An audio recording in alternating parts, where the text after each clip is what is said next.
sorry that I had a little bit of technical difficulties. I was expecting something to happen, but not for my OBS to crash 3 minutes in to the stream. So all is well that ends well, and we are ending on a success. The stream is working now. Thank you for 5 gifted subs.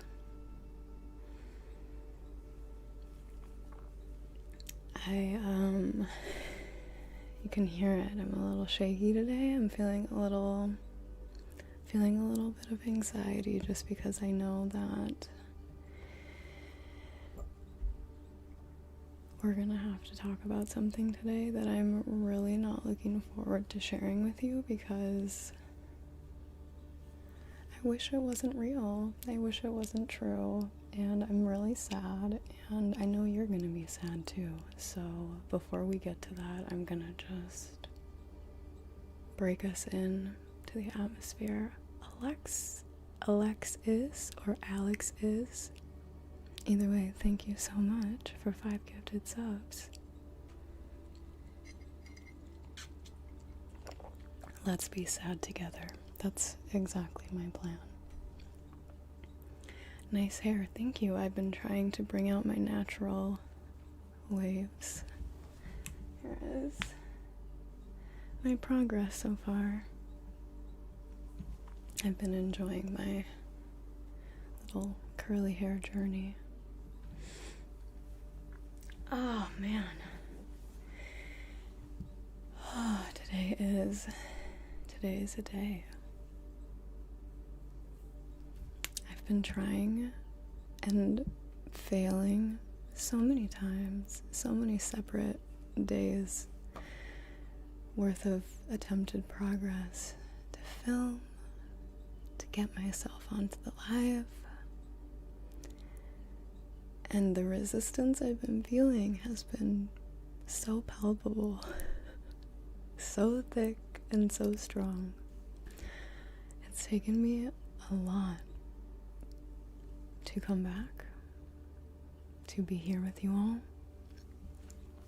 and I am always reminding myself that when I finally show up, I will be so grateful and questioning as to why it took me so long, because I always feel better when I'm here with you guys.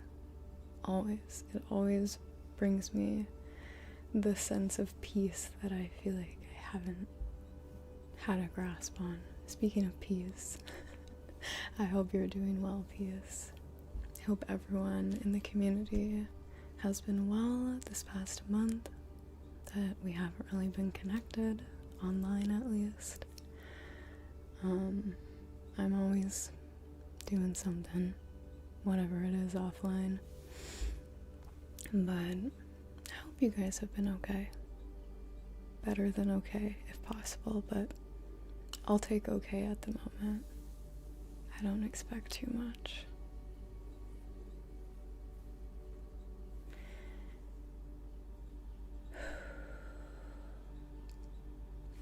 Let's do our thumbnail before we get too far into things and before Kiwi leaves. I told her I'm really grateful that she decided to come and be in the background, because that was a choice. She chose to come be there all on her own.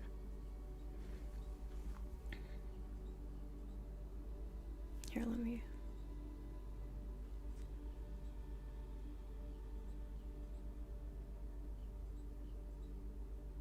do a heart, since that's the title of today's stream.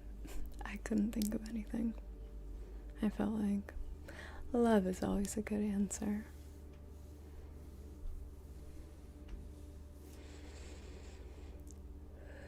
So to give you a little synopsis, excuse me, I'm drinking my coffee and I've got some burps because I ate breakfast this morning. Go me. We are going to be first, before we get into our tarot activity, breaking the heavy news. We're gonna do that at the beginning because I just feel like saving it for the end is not the best option. I don't want to like send you away with the fresh news. So we're gonna do that first in just a moment here, when I work myself up to it. And then we're gonna dive in to some tarot readings. And I'm excited to announce that all the way from the land of down under, we received these new cards from Red Boy. And I have yet to open them, as you can see, so we can add these today to our little list, our repertoire. Oops. And yeah, we're gonna hopefully do some New Year readings, what you can expect for the upcoming 2026, whatever else you feel like asking about, but I thought that that would be a good theme for anyone who comes questionless without anything specific to ask about. That's a perfect prompt to get you started.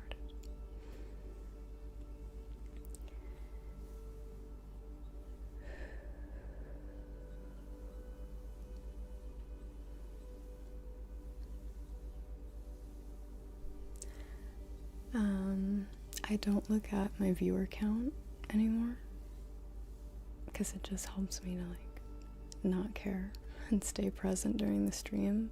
So to get a little feel for how many people are here currently, if you are present and able to type, could you send me either a 1 or a 7 or both into the chat? And that's all you have to say. You don't have to participate any further in the stream. I just want to see how many people are here, and if this is or not a good time to make my humble announcement with a very heavy heart. I'm going to also turn the overlay off just so I'm not being interrupted by subscriptions. But thank you guys. Slam, thank you for gifting Annie a sub. Also, happy 14 months. I didn't see that. Okay.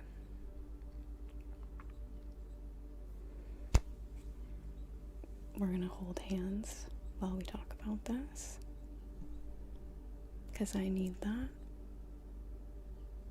metaphorically and literally. If I could hold your hand, I would be. I don't even know how to say this, and I've thought of a million different ways of wording things, and I just knew that the most authentic way to share this would be from my heart. So I haven't pre-written anything, and you're gonna have to really forgive me and just be gentle with me as I clumsily share this with you and say my own words about it.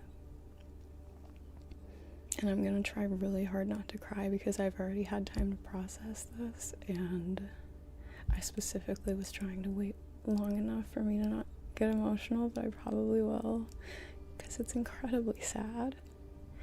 We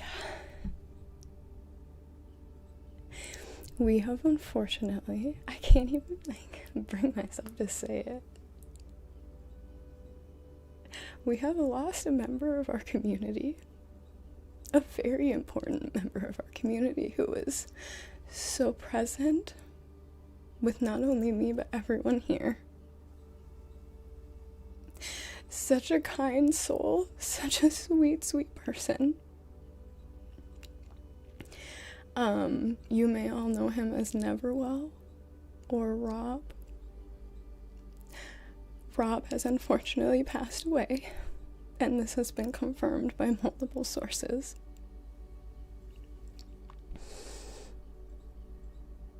And I know I'm not the only one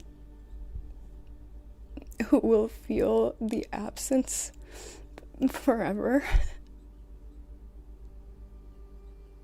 Because he was so, like I said, present. And I don't mean that in just being there, showing up, but like, when he was in the space, you could tell it made a huge difference to have him here. And I'm so sad that we don't get to have more time with him. So I'm wearing his shirt that he got me today. And I've got the crystal that he made a stand for. I'm just, keeping him close. I've been planning this outfit since I found out. I knew when I came back I wanted to have it be kind of like a memorial stream, but also I wanted to say that, like, and I do want to read some words from his, like, official obituary, because whoever wrote it clearly loved him a lot. Before I also go any further, I just want to put, as I promised myself I would say this, huge disclaimer. Obviously, regardless of how close any of us were with Rob and how well we know him and, felt like we were involved with him personally, most if not all of us didn't know him in real life. And, like, I really hope that if you decide to, like, pursue more information, you can be very respectful of the privacy of his family, remain just very, cautious of impeding on anyone and their personal space at this time. I feel like it's best to just, especially the way this community kind of is built on the internet, take things just personally in your own time. Remember him in your own way. And what I was trying to get to is, I feel like, and it says this in his obituary, Rob wouldn't want us to mourn his death, remember him in sorrow. He wants us to cherish the life that he lived, kind of carry him on in that sense, but, like, the love he shared in the communities that he was a part of, the joy he brought, the music taste we all loved, kind of as a basis of his, I knew I was gonna clumsily talk about this, but the basis of his, like, remembrance being out of joy instead of sadness. I think that would be the best moving forward. So this is a memorial stream as well as tarot, but also in the future, whenever I play my little 2-string instrument he made me, and any music streams, and just anything moving forward, and, like, he'll be there,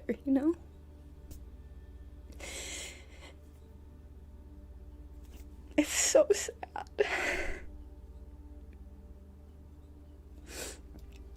I do want to say he passed peacefully, as far as we're aware.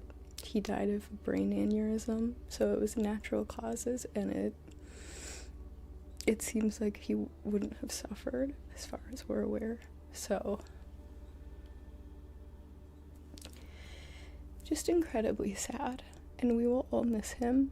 I know some of us knew him more than others, but I know all of you at one point or another saw him in the chat probably, and again, just felt his presence in the room. He will be greatly, greatly missed. Oh.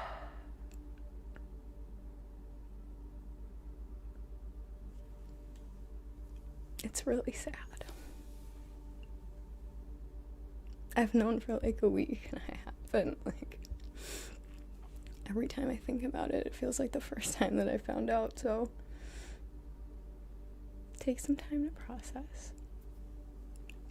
And while we do, we're gonna be together.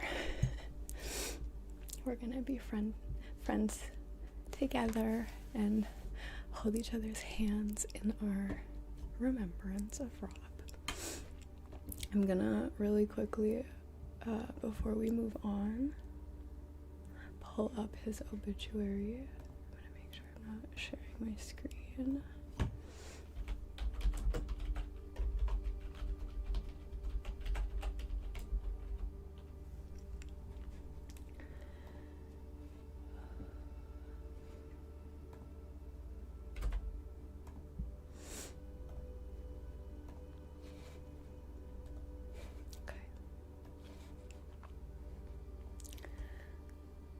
This was written, I'm not sure by who, but like I said, whoever wrote this very clearly loved him a lot. And I just think it's beautiful, and I wanted to share some of it with you. It says, I'm not gonna share too much because again I'm trying to I don't want to dox this whole situation. I want to keep things private. But it says the date of his passing. On this day we unexpectedly lost a loving father, and was said by some to be the musical beating heart of Southern Illinois. So like I said, not only in our community, but in many others, is clearly very valued and appreciated. He was only 47 years old when he succumbed to a ruptured aortic aneurysm. And then it says who he survived by. This is the part I think is really beautiful. He spent his life pursuing truth and music, and excelled at any art that he could get his hands on. He appreciated the beauty of the world around him and was often inspired by such things, creating a rich discography throughout his lifetime. It lists a few of his known works. Though listing all of them here would take a novel, because he apparently wrote a lot of music. Shockwaves were felt through the many communities that he was a part of. His love was like a beautiful supernova, and his absence will leave a black hole in our hearts. His pursuit of truth led him to increase his knowledge and faith through the works of scholars who helped him find answers to many of his deepest questions.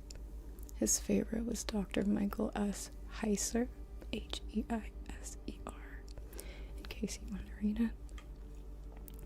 We ask you not to remember him for how he died, but how he lived, continuing his legacy of unceasing love, kindness, creativity, and joy.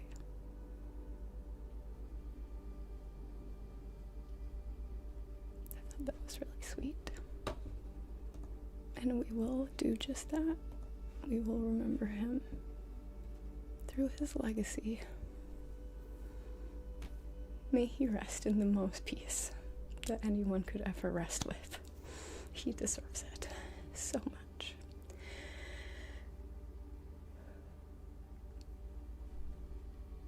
Aortic aneurysm is in the heart. I think it's pretty instantaneous. I know I said brain aneurysm, and clearly I'm just wrong. I don't know why I always think an aneurysm has to be in the brain. You're probably correct. Aortic absolutely means the heart. And again, even more so, peaceful passing. So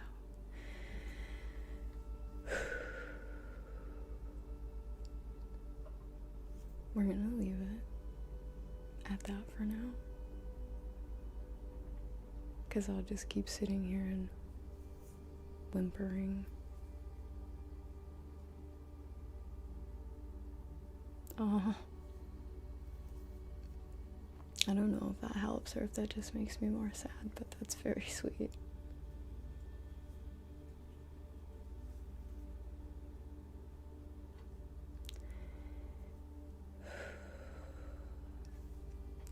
Thank you all for holding patience for me. I've had a really heavy heart recently, just with everything going on in the nation to start. And then this, which feels even more personal. It's been a lot. It's been very heavy. But part of me making this space, starting the version of creating ASMR that I have, was for these very moments. Originally for other people, and now I'm accessing them for myself. For those days, for those moments, those minutes, hours, months sometimes, where things just feel a little bit too heavy and you can't carry it by yourself and you don't want to anymore. That's where we get to hold space like this, to set some of it down, take some of the weight off. It doesn't have to go anywhere. You don't have to abandon your grief, your responsibility, whatever's weighing on you. But you can set it down for a moment. You're allowed. And that's my goal here today, is to shift some of that heaviness somewhere else, off of our shoulders for a bit, until we're ready. Also, Riley, thank you so much for reading. I'm so sorry that you popped in at that time. It's probably the worst time to rate us, but that's okay. Thanks for being here, guys.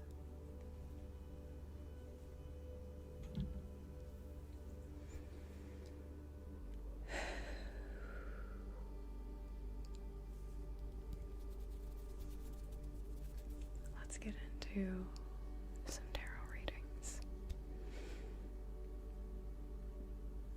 I have a list, and I can't remember if we have a pre-existing reading from the last few weeks, or if we're starting fresh from scratch.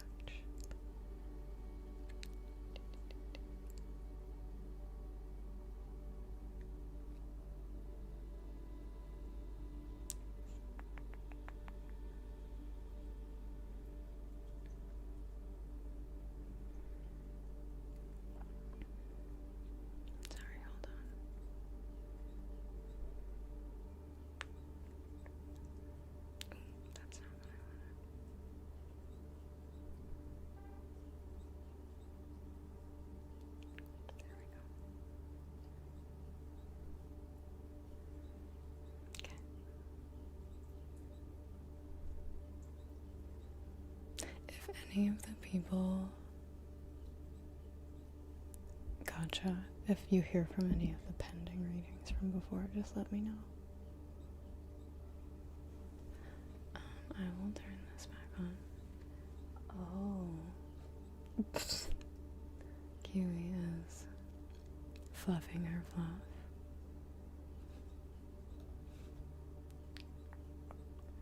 Let's get this on the screen. And I'm gonna change the color of this.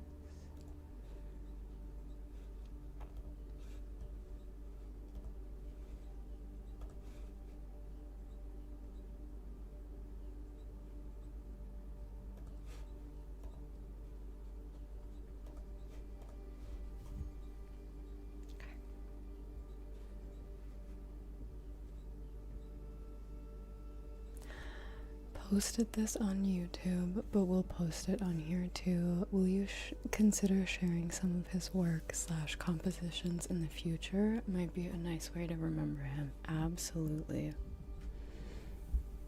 I absolutely will.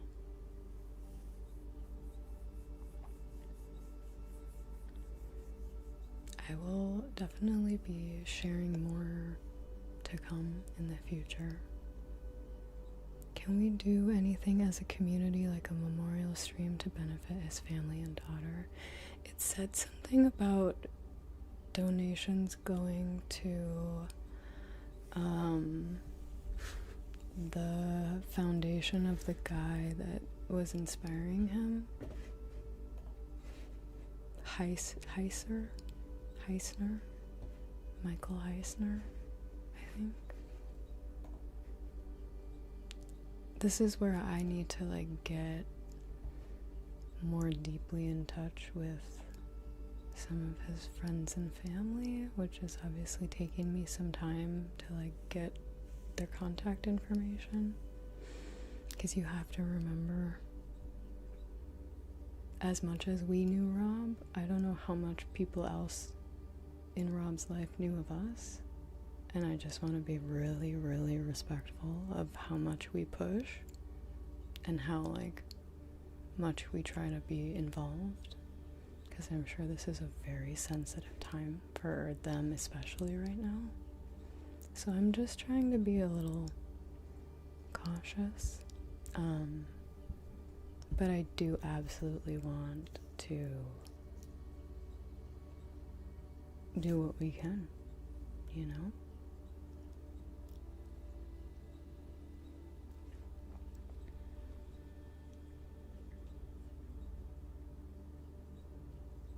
Yeah, I'm so sorry to hear that. Great American Cookie. It's obviously it's hard when anyone passes, sudden or not, but very unexpected passings are, I don't know. Don't get me wrong, like my grandpa passing was unexpected, but at the same time, he was 88. He was getting old. I knew there was gonna come a time sooner rather than later. Someone like Rob, and I told this to Michael and Annie when they called me. I don't know why, I just had it in I was under the impression that there was a lot more time left. You really never know. You really never know. So I feel that way too, Mark. I do look forward to eventually trying to connect with them, but again, I want to just be respectful, give it some space and time first, and then, reach out eventually. Hello from Poland. Hello. Thank you for being a YouTube member. I appreciate it. Thank you for being here.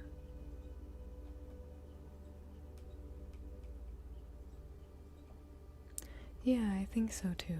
I think sharing how loved he was in the community would be wonderful to hear. I would like it to be done at the right time.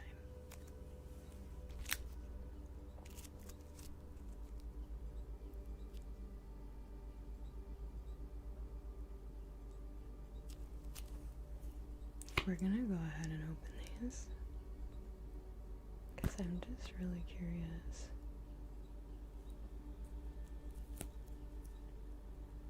What's going on in here? Thank you, you guys. Sending you all a hug back. Again, I know I can't be the only one that cares. I know that there's some of you out there that are feeling how I felt when I first heard the news, and even still now. My nails aren't sharp enough. I did cut my nails pretty drastically, and I've gotta say, I love it. I love being able to make a fist, and they're definitely not as great for ASMR, but they're more practical in real life. That's for sure. Got it. Okay. I got my thumb in here.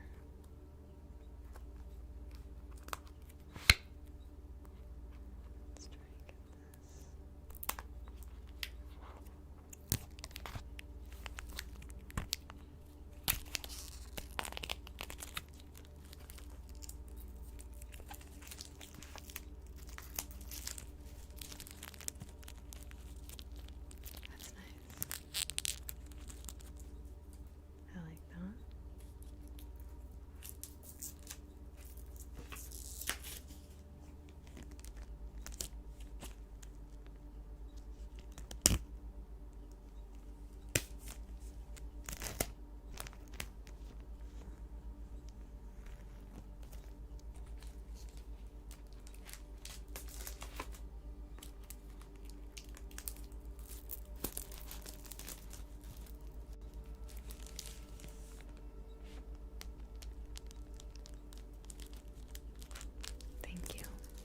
What color did you pick? The cards sound a lot smaller than the box. Sounds like they're moving around in here.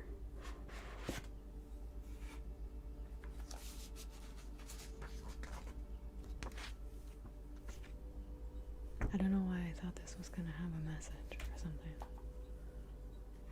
I tried to use that dark teal. Nice. Wow. First of all, this is a really nice color combination. Loving that. Is my grandma doing okay? She's alright. She's doing okay.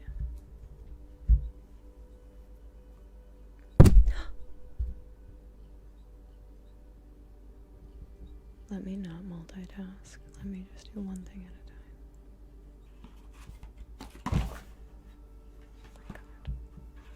I'm gonna set this over here. Clearly it's not meant to go in the box.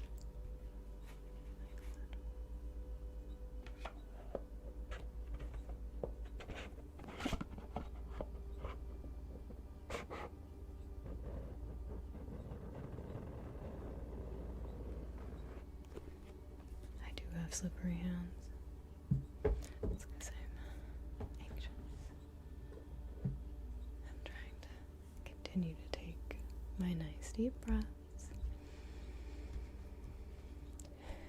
Calm down.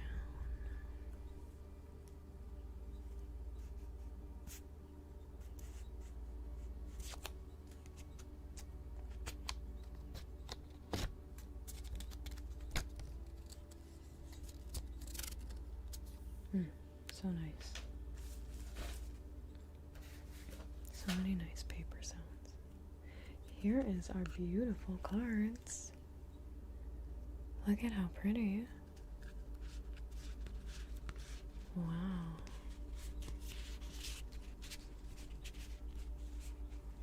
These are absolutely stunning. Look at this one. Gorgeous. And they're all little animals. I love it. These are amazing. These are really, really awesome. Like, it looks like a photograph, but it's a painting. It's so beautiful. Wow, Coca. So cute. Happiness. Oh, these are so sweet. They are Aussie animals. Wow.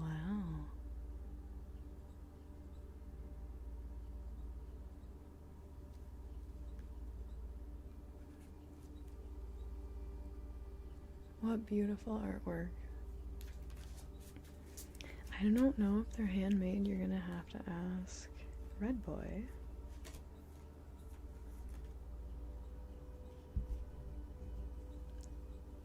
It's from Blue Angel Publishing by Karen and Bonnie. It says, there is a soul language that connects us all on a subconscious level. We are all one.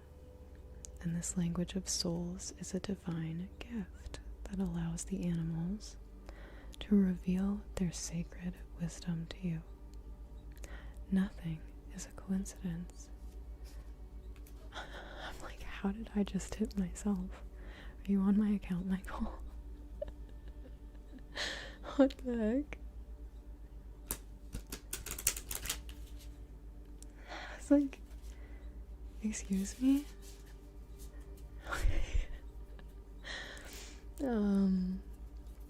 Nothing is a coincidence, therefore each card you choose comes to you for a reason, just as your energy and vibration brought you to this deck. I love it. They are so cute, I agree. I'm just shuffling them.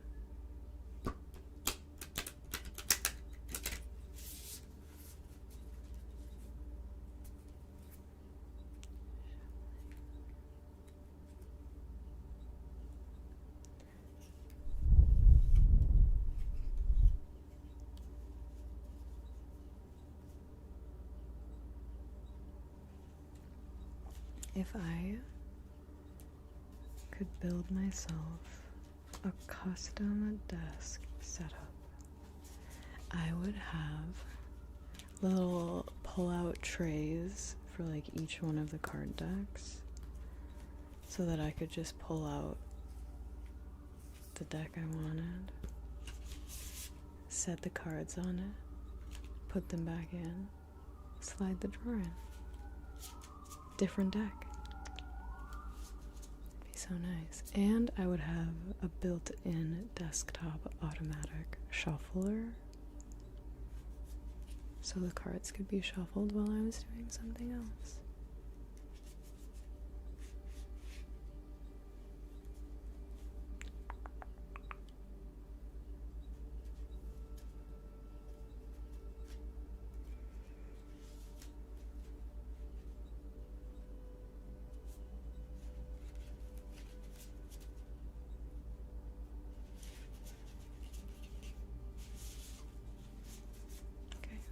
These are pretty much shuffled,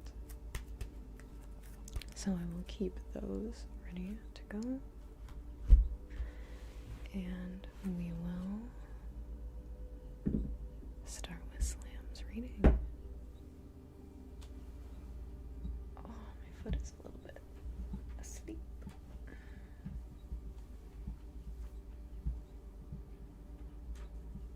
There we go.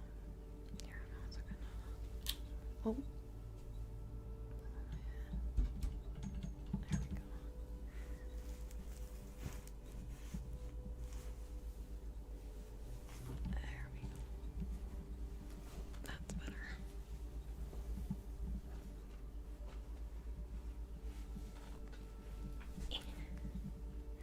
True, true. There is something magical about shuffling the deck with my own hands. That's true. I don't disagree. I just, especially when the cards are this big in comparison to my hand, I have a hard time shuffling them properly.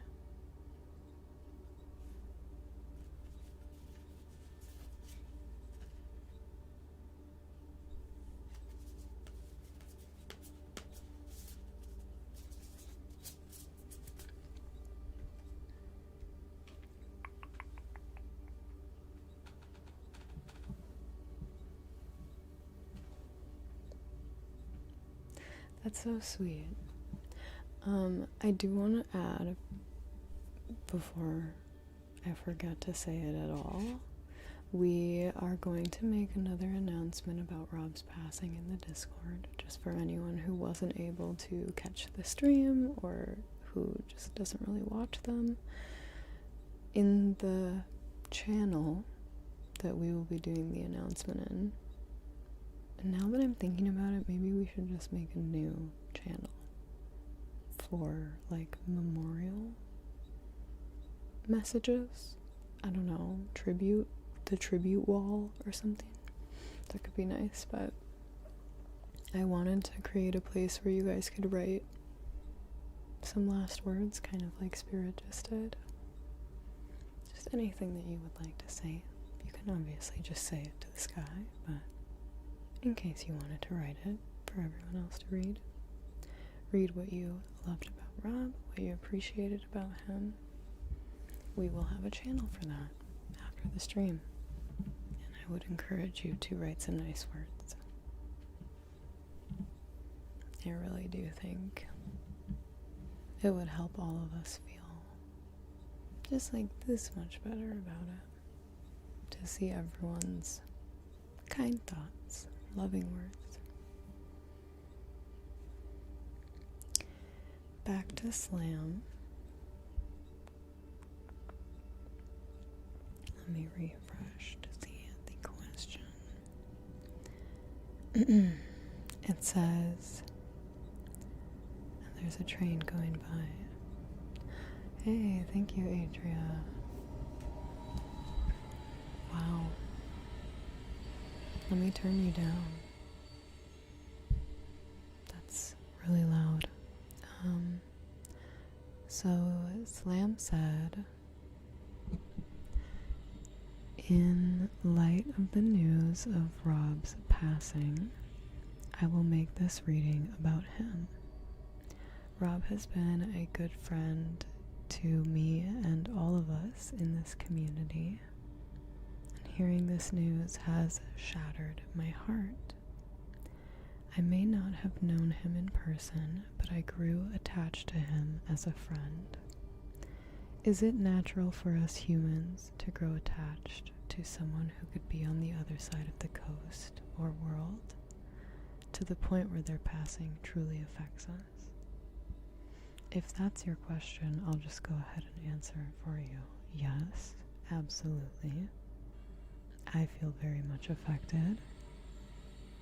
I also would like to give you the opportunity to maybe ask another question, but I like that you decided to dedicate your reading to Rob. That's really, really sweet. Hopefully also you can still hear me over the train. It actually sounds pretty nice on my end, but I could be wrong. Subwoofer, you actually are gonna put your question in like a whisper chat, or you can put it in the normal chat, but you don't have to put it in the text of the donation. If you do, it will get, I think, posted, or if not, it will get spoken by my text-to-speech, who is off right now. Hold on, there's a cat at the door.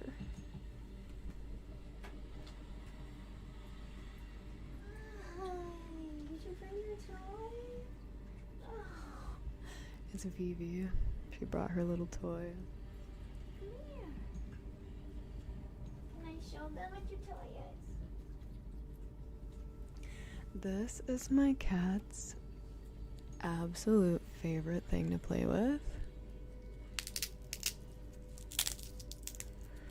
It's for cords. The little Velcro strip.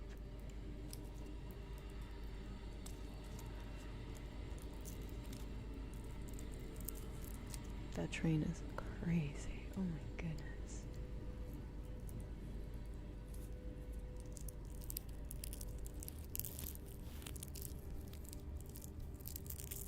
Let's see if she goes up on the bed. Yep.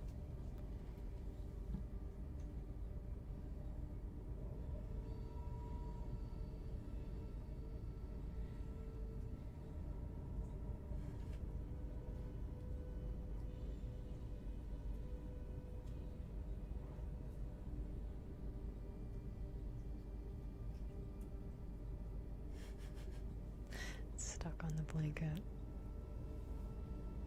Vivi and Kiwi. Can I help you?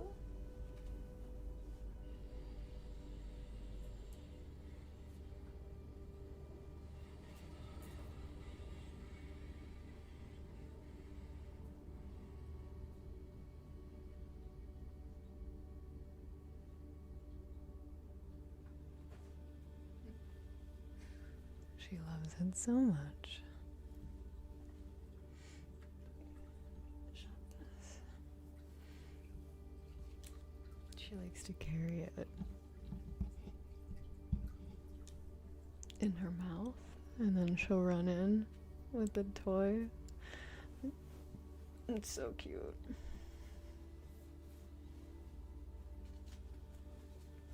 No way, already? What you got?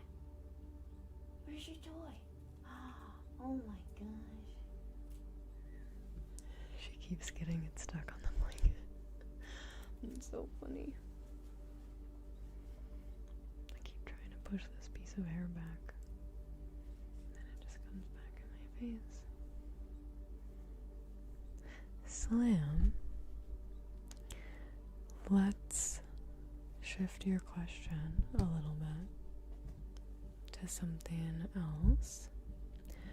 I don't know if you said something already, if I could offer a suggestion, and if you still wanted it to do with Rob somehow, we could say, like, you know, like, what, I don't know, what can you do to best honor his life? But I would say that you could just be happy and follow your dreams. That's what Rob, I feel like, would want us all to do. That's what I feel like I'm supposed to do. And I feel like I'm supposed to make a bunch of music in honor of him.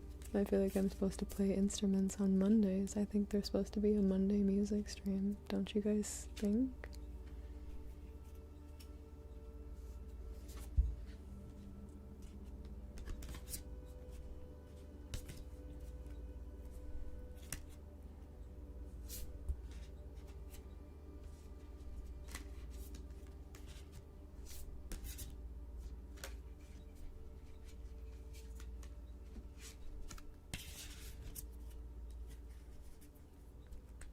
Melodic Mondays. That's a nice name. I just feel like, how else am I gonna practice? So I think that that would be a nice addition moving forward. Also, I don't know if I have the track set to loop. I don't think I do. But let's do a different song now.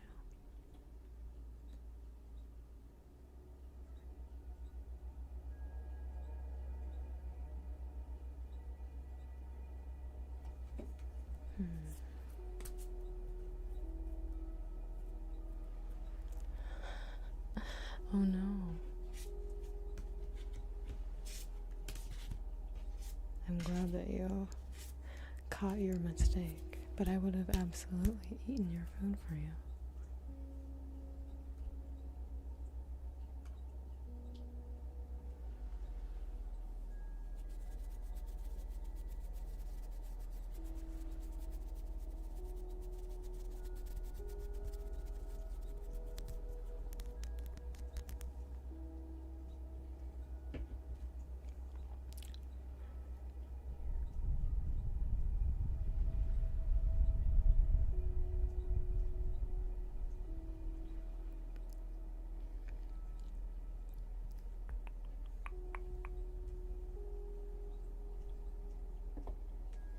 Sorry,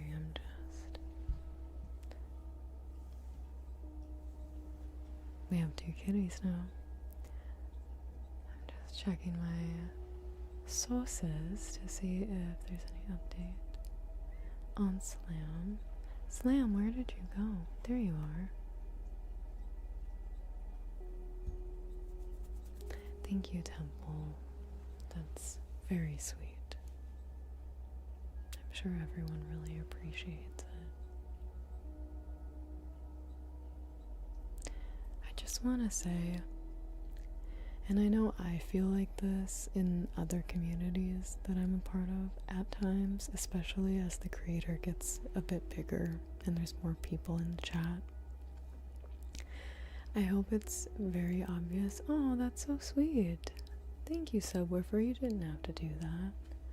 But that's so nice of you. Thank you. I hope you all know, and especially if I ever just don't see your chat, don't respond, everything that you say, especially kind words fueled into the community, it all makes a really big difference in terms of how this space grows and evolves as a whole. My community is made up of every single one of you, which means every single one of you changes the dynamic to a certain degree. So if you ever feel like you're just like one ripple in the sea, don't forget that if we start removing ripples, there's no ocean. Everyone matters, you know? All of those little messages of positivity actually make such a big impact, huge impact. So thank you so much for sending those little moments of love. it really makes a difference. And we all feel it, and we all notice. So thank you so much.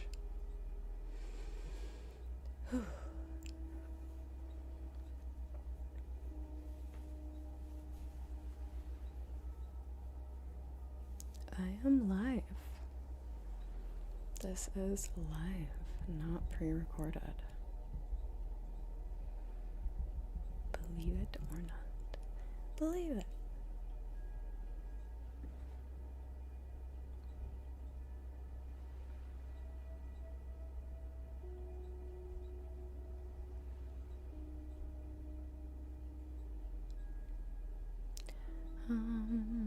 Well,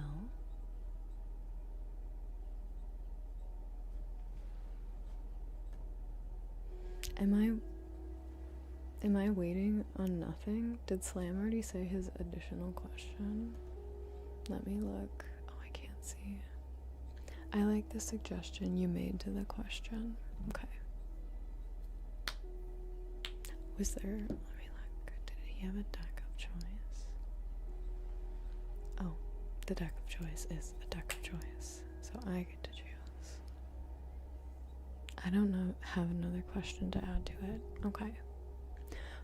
Well, since the answer is absolutely, it's normal to be affected by something like this, regardless of how far away you are, we're gonna tap into these happy, colorful cards, and we're gonna pull, let's do 2 of them. We're gonna pull this one.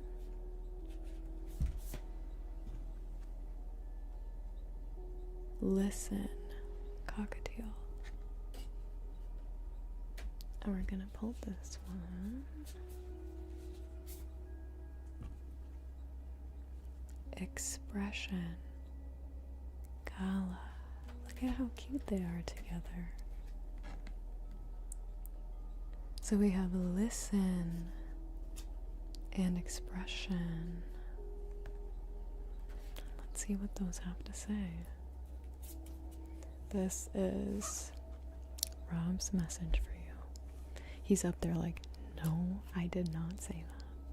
He's probably just laughing at me, realistically. Alright, cockatiel.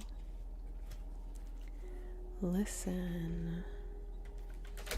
This says, for Slam, rising above, color therapy, self-talk. When the cockatiel perches in your world, he asks that you listen to what others have to say. You may hear some useful advice and grow your understanding of yourself and others. Keep your ears open, as there are good opportunities for dream chasing around you right now. Cockatiel stresses the importance of color as a form of healing. If you have been attracted to dark colors, try lightening them up or wearing something brighter. If you have been caught in the gossip, be mindful to rise above the drama. What you say about others reflects back onto you. When you feel confident and comfortable within yourself, there really is no room or desire for gossip and drama. Direct your energy to where it is wanted, welcomed, and valued. Be mindful that negative words lower your vibrational energy. So beware of your self-talk. Talk to yourself with patience, kindness, and encouragement. Call on the cockatiel's energy for help chasing dreams to learn how to actively listen when you need more color in your world and for help staying away from the drama. Advice is don't get too caught up in the drama around you. The colors of this card are red and blue. A mantra you can repeat is I am full of color and light. Right along to expression with the gala expression. Fun, cheekiness, boldness, humor. Are you taking life too seriously? Gala has come to remind you to have fun. Be a show-off with your friends and aim to express yourself more freely. Which, if we remember, the cockatiel talks about being comfortable and confident within yourself. And it's hard to do that if you are pretending to be someone you're not. So aim to express yourself more freely. One of Australia's favorite birds, Gala is known for its cheeky antics and is quite a comedian. Gala encourages you to express your uniqueness and embrace all that you are, even if it is in the comfort of your own company. Creative expression through silly dancing or singing is a great way to have fun with your inner child. Gala asks that you be bold enough to express who you are, especially if doing so is outside of your comfort zone. Sometimes we need a push to shake things up. You might just discover a new passion, hobby, or something that genuinely fulfills your soul. We can look a little silly when we try something for the first time, but that's okay. Let go and have fun. Call on Gala's energy when you need to shake things up, have some fun, for help expressing your creative self, to reconnect with your inner child. And the advice is the bravest thing you can be is yourself. Mantra: laughter raises my vibration. It is safe to express myself. And the color of this card is orange. And that concludes your reading, which I think would be pretty much in line with real advice that Rob might give to you. Being full of creativity and full of who you really are, your real self.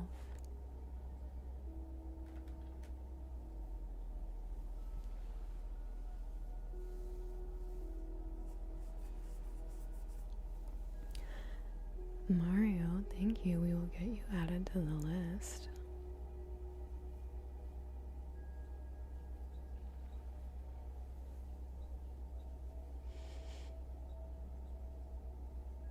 Thank you very much.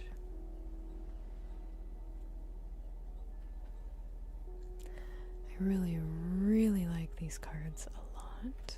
This is our new deck from Australia. Thank you very much, Red Boy. Wild Wisdom, Australia. Some of my favorite cards I've ever worked with. I love the messaging, but also just the colors and the vibrancy. I'm very curious to hear what a negative card might sound like in this deck. Something typically negatively connotated. that. Like, it's all just so beautiful. The illustrations are just gorgeous. Very well done cards.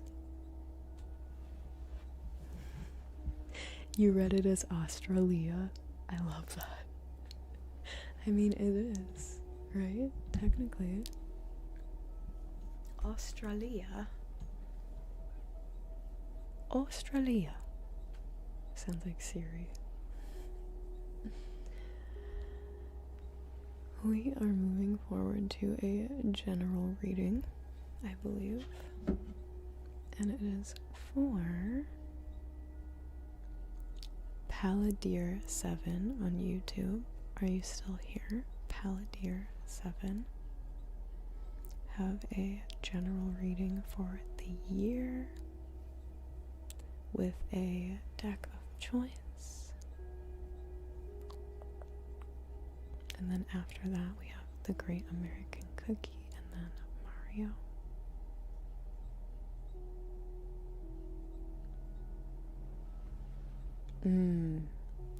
I definitely relate to that Smashing Pumpkin.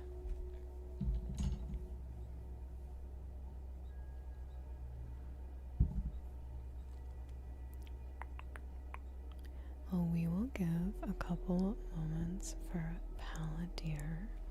Thank you. I just redid my room.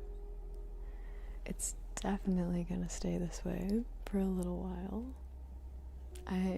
I feel like it's so cozy in here, and clearly the cats like it, so if they're gonna consistently want to be in the background, I feel like I have no choice. I feel like this is my only option. I miss you too. Thank you for stopping in. It's so nice to see you, always. Always nice to have you here.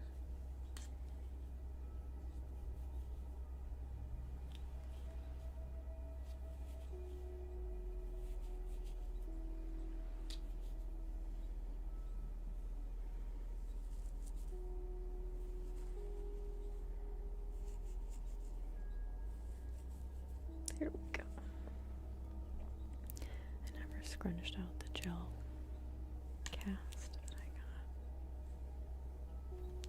Can you believe how wavy my hair is? Like, all I do is I take a shower and then I put a little mousse in my hair and then I go like this and like, I don't know, just crazy to me. I never knew I had it in me. Have we heard from Palladeer? I haven't seen them in the chat. I could just be blind. It's going a little quickly, but I haven't seen anything. I'm not sure how YouTube works with notifying people, but hopefully that gets to them. Also, I'm so sorry I keep having like hiccup burps, like, I don't know. That's why I keep pausing in the middle of my sentence. You message them on Discord. Nice.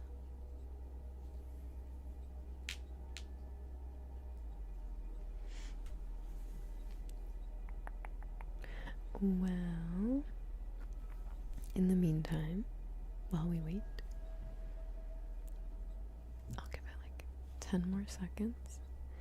Enough time to look at my phone, read the next question,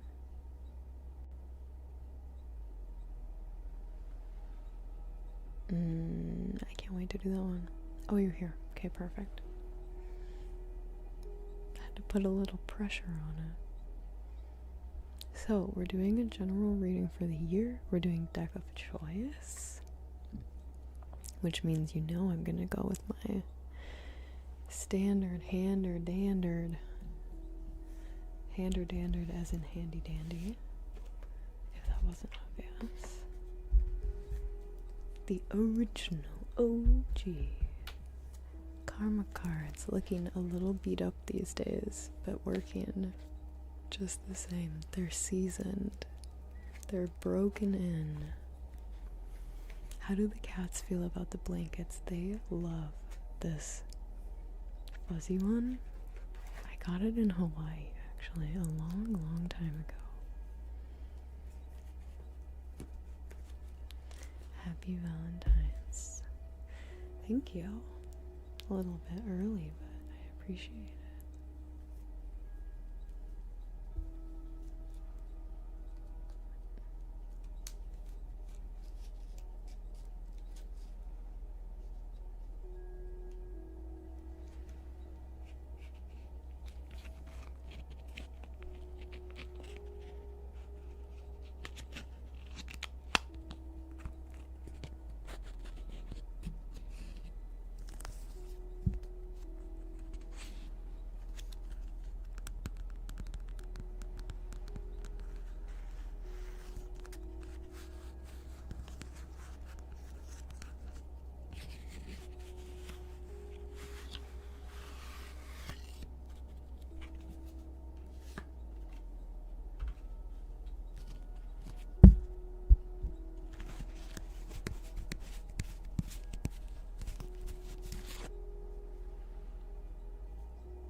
I don't mean to keep doing that.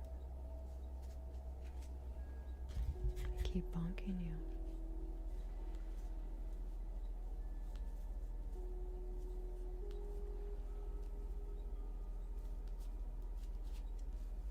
He was such a nice guy.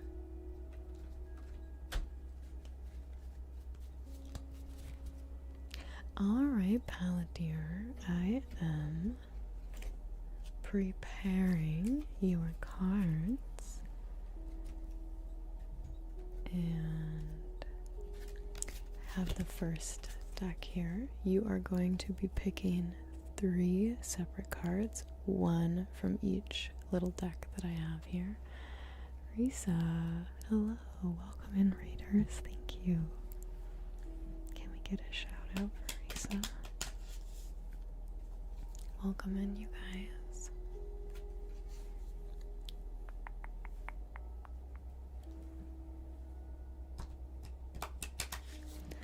Floral, Rob was a member of our community. I'm not sure if he was in yours as well. His username was Neverwell.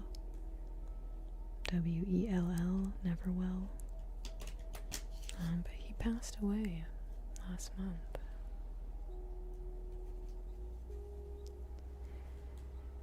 It's very sad, and we will miss him dearly.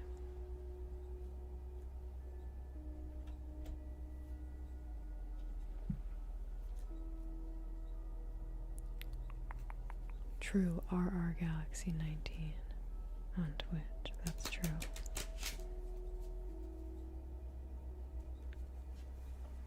Life is too short. I completely agree. That's why I need to come visit you. Yeah, they were pretty active in the communities. It's a very, very surprising passing for most of us.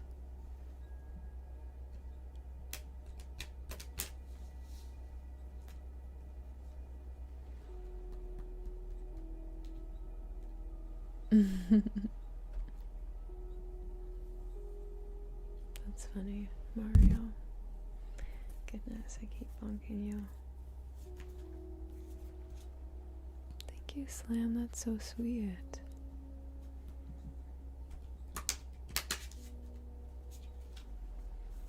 Alright, Palantir. I am about ready for you to pick your first card. And we are again doing a general, what is going to happen for you in 2026 outcome reading, general reading for the year. Each deck of cards is going to have 12 cards inside. You get to pick one card for each deck, starting with the planets. We have card number 1, 2, 3, 4, 5, 6, 7, 8, 9, 10, 11, and 12. Thank you, Rabbit Head. We'll get you on the list. Also, Marina, thank you so much. I appreciate that.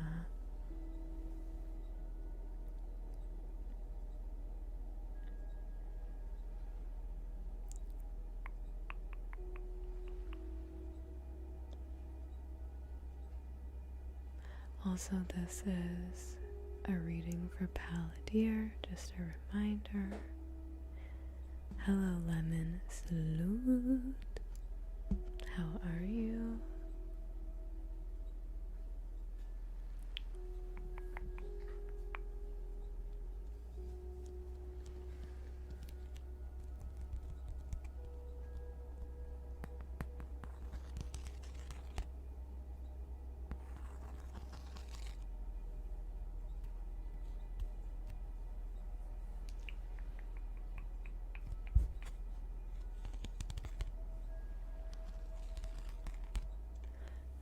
Sometimes the YouTube is I was gonna say a little, but it's far more than a little delay. Sometimes they're a little bit behind us on the Twitch. He chose 10. Oh, I'm just blind actually. Alright. Oh, one of the cards fell.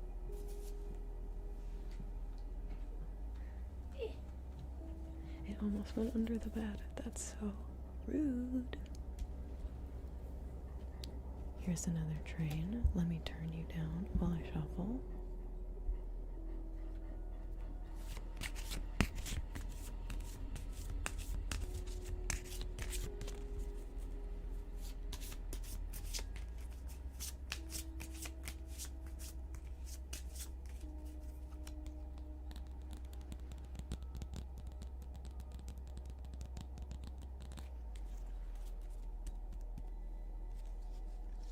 One, 2, 3, 4, 5, 6, 7, 8, 9, 10, 11, and 12.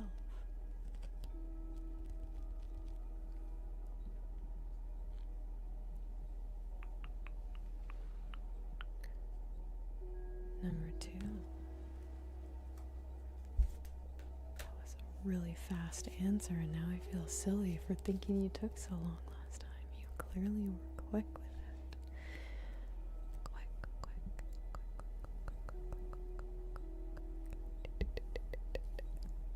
Last deck, pre-shuffled. We have 1, 2, 3, 4, 5, 6, 7, 8, 9, 10, 11, and 12. 12 cards here for you. 1, 2, 3, 4, 5, 6, 7.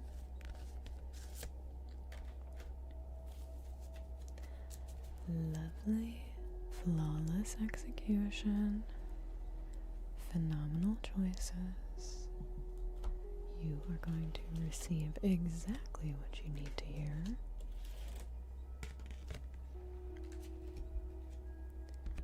And again, we are doing an outcome reading, outcome-based question. What's going to happen for you in 2026? What kind of things can you expect? What can you look forward to? What should you be wary of, preparing for, potentially? And we're gonna see. Starting with your planet, the moon, followed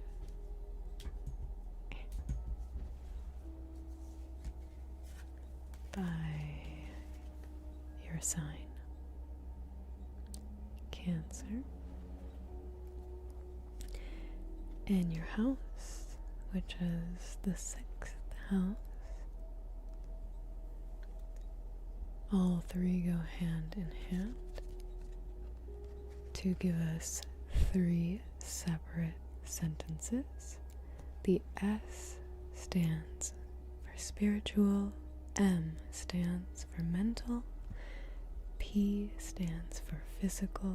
These are all outcomes, and they are for your year of 2026. Let's go ahead and read. Spiritually, you can expect the nurturing of your intuition to protect service to others. The nurturing of your intuition to protect service to others. Keyword is protect, I feel like. Mentally, you may experience feelings caused by attitudes from the past about what is good for us. And physically, looks like you're going to receive reactions resulting from the history of your work. So again, we have the nurturing of intuition to protect service to others. Feelings caused by attitudes from the past about what is good for us, and reactions resulting from the history of your work. This is really intriguing to me. I feel like I am getting a really clear message from this, but I'm very wary of how I share it with you, because I'm going to talk about other stuff that is probably not very relaxing. So I will just say, whatever this reading is describing sounds like you may be this year confronted with a bit of a mental overhaul of perhaps previous mindsets that you were living your life by, which I feel like a lot of people are going through that right now.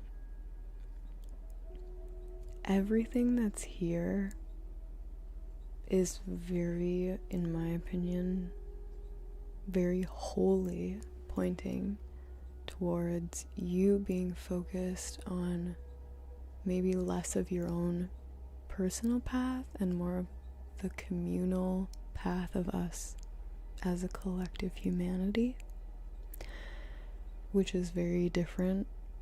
Most of us, I would fair to say, for the beginning stages of our lives, we're very individually focused because we're kind of made to think like that in our lives. You think about your future, your path, your career, your success, making sure you get what you need. And oftentimes, if it doesn't necessarily come directly at the expense of others, it also might not come with, the sharing of that with those around you, because it's hard. Sometimes we only get a tiny piece of the pie. There's not enough to feel like you can share with other people. But this feels like you're going to be shifting from maybe a more individualized path and direction and focus in your life to one that a lot more broadly supports and takes into account the experience of a lot of other different people, maybe those who have completely different life circumstances than you. Something about the nurturing of your intuition to protect service to others. There's something about, like I said, the keyword of protection that makes this very different than what I would normally see for an intuition nurturing like outcome. Typically that's something you do for your own self, nurturing your intuition to understand something, or to protect your peace, to protect your ideals, like something with yourself. But in this context, again, it's to protect service to others. So there's something in line with inside of yourself developing this deeper understanding, and it's going to somehow reflect onto how that plays a part in the way you show up for others, the way you would like the world to continue to show up for others. And again, that's where I feel like the feelings caused by attitudes from the past about what is good for us is maybe feelings of surprise, or feelings of like, maybe that's not the right answer after all. Maybe we're doing things wrong. Attitudes from the past about what is good for us. Things that have already been presently unfolding. Maybe you're becoming a witness with new eyes to some of this. You're refreshing your perspective and starting to see things differently, helping you strengthen the intuition of your own true understanding, Hopefully people can read between the lines of what I'm saying. Which again, perhaps, this is just perhaps reactions resulting from the history of your work are because typically your work would maybe be more individually focused. Maybe it doesn't really take into account or take into regard some of what I'm talking about, some of the more humanitarian aspects of things. And maybe when you shift your mindset, shift your perspective, people are going to react potentially negatively based on your previous stances, your previous positioning, clearly something with your work. But this is a good shift, it seems like, into a direction that is more, actually less self-centered and more everyone-centered. So I think that's exciting. However, we're not just going to let you go off and try and figure that out by yourself. We'll give you some words of advice as well. These are action steps that you can take. And here we go. Spiritually, you are going to need to defend your feelings as a full-time job. Which again, defending your feelings as a full-time job spiritually, I'm sure you can imagine a very draining process. That's going to take a lot out of you.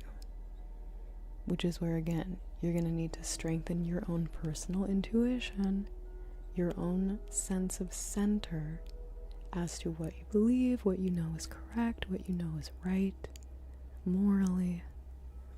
You're going to have to be willing to mentally also accept some of those attitudes that we were talking about before from the past about serving others, serving people. Maybe you have to accept the part you played. Maybe you have to accept other people's attitudes. But there's going to be something happening where you're going to come to a place of needing to defend certain aspects of your mindset like it's a full-time job. Because again, maybe the shift starts to make things really important to you. You start to feel really passionate about something that you didn't used to. So this is where you physically need to just let your feelings tell you how to use that intuition, the one that you are training and honing in on, and do it a little at a time. This is going to take progress, bits and pieces of progress, over a wide expansion of interactions, in different moments in time. And again, defending anything in a spiritual sense is going to be draining. So it makes sense why you need to do it a little bit at a time. You're going to burn yourself out if you keep fighting every day all at once with everything. But expect a shift in your mindset from the way you are right now to the end of the year, this year, next year. And be open. Be open, be receiving, and more importantly, be very aware of if and when some of those shifts start to occur as they are occurring. Make sure that you're paying attention to what specifically you're changing your mind on. And again, allow that to strengthen your inner compass, help provide you direction moving forward, and get ready to fight for what you believe in.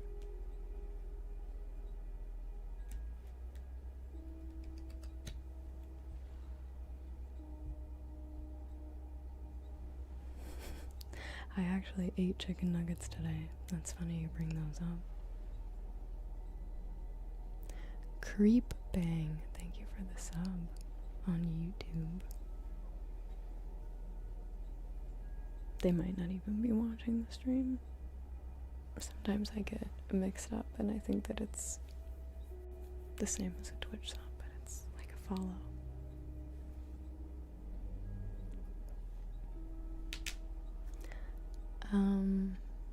Thanks for the reading.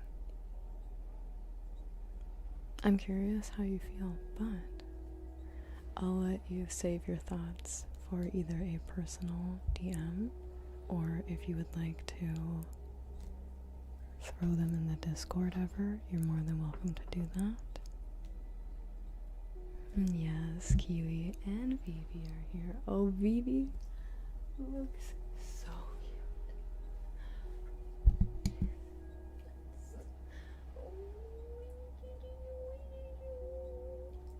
She's so sleepy. Oh my goodness. Excuse me. Great American Cookie, you are up. Oh, my hip just cracked. That felt great.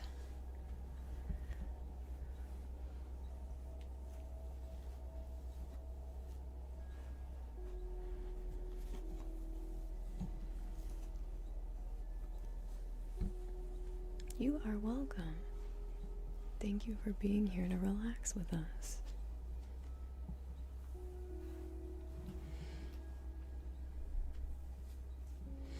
Also, Marina, I'm assuming 1997 is your birth year. Is that correct? If so, I think we're the same age, unless you've already had your birthday.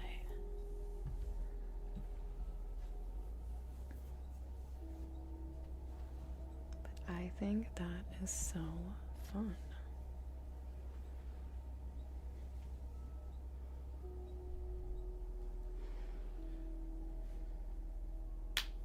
Oh.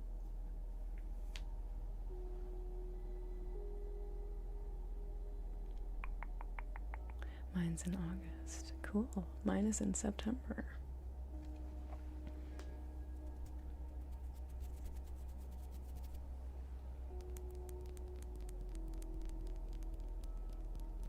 I guess technically you might be a little older than me then. Slay, period.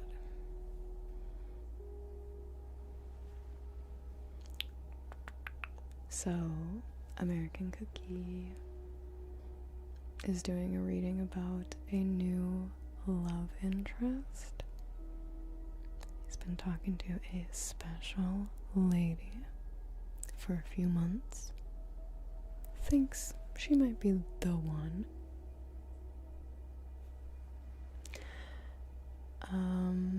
We're gonna talk about it, ask about it, see what comes up. And I think this one is another deck of choice. You guys and your decks of choice. It's not very fun.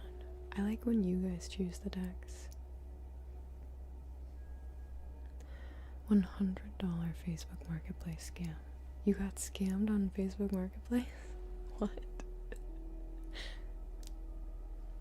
No, you will see your name up here if it's time for your reading. We have this many in the queue right now. Great American Cookie, Obscure Novice, Rabbit Head, then you. So this is Great American Cookie. Let's go ahead and do the same cards we were just using, because I feel like we're not done with them yet.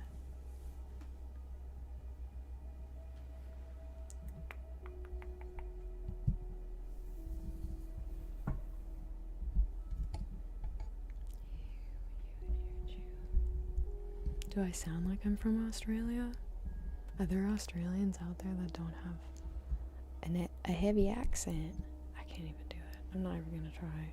Australian is one of my worst accents. I can't do it.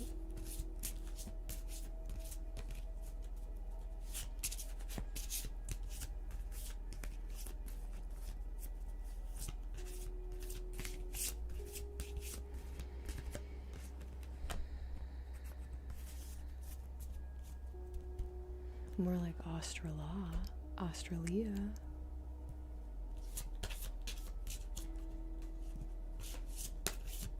I don't know why it's so difficult for me. Yeah, Scottish. No. It's rude. Rude.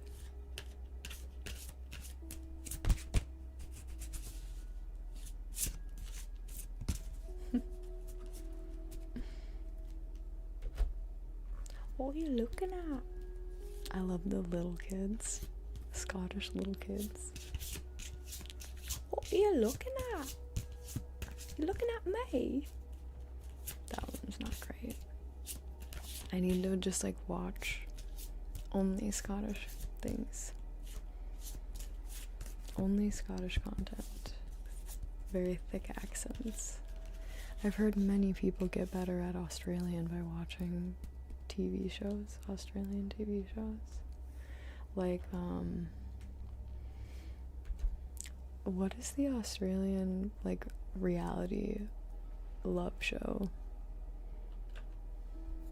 Was Love Island originally Australian? Red Boy, he's like, Australia love.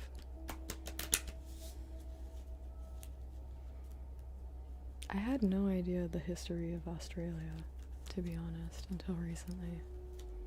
Yeah, it was Love Island. Gotcha. Love Island.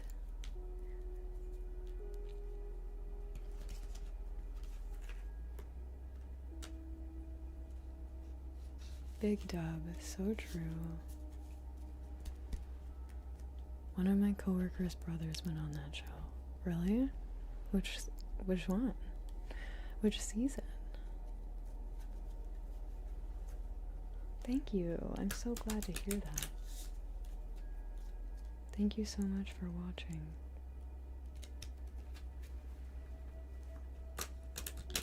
I am only able to do what I do because of you guys and your support. So thank you for your support. Because I would like to continue being able to do what I do. Can't stand that show, girl. You're telling me. I don't know if you're a girl, I just assumed because of the way you were typing, but I don't know. Love Island was one of those shows for me where I really tried to get into it because my friend wanted me to watch it with her, but I had to just, hold on. Excuse me, bless me. I had to just watch like the highlight videos on YouTube at a certain point because, like, first of all, the episodes are so long. They're so long, and like some of the stuff that they're doing, I just like, I'm like, I don't want to see this. I don't want to watch this. Like, do we need to see this? Do we need to watch this part? But that's what everyone loves about it. They love all the messy, like, I don't know, like, I don't even want to talk about it. I don't even want to talk about it. The conversation is going to trail off into a different direction. Okay. That's what I was about to bring up, Michael. I was about to be like the milk thing, and I was like, I don't even want to talk about it.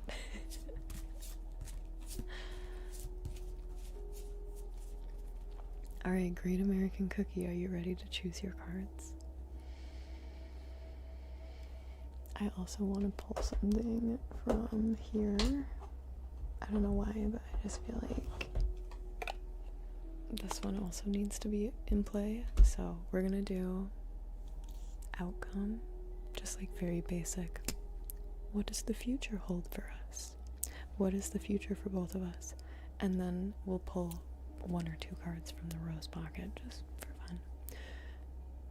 While we are doing this, and this goes for anyone who is getting a reading now or in the future, if you are ever getting a reading for a situation that involves another person, whether it's a bad situation that you're trying to remedy, make better, or it's, in this context, a loving dynamic that you're just trying to gain more clarity on the future of, as you're pulling your cards and making your selection, close your eyes before you choose, obviously, and like really get a clear picture in your mind of the person that you're talking about, the person you're asking about, and keep them as central in your focus as possible.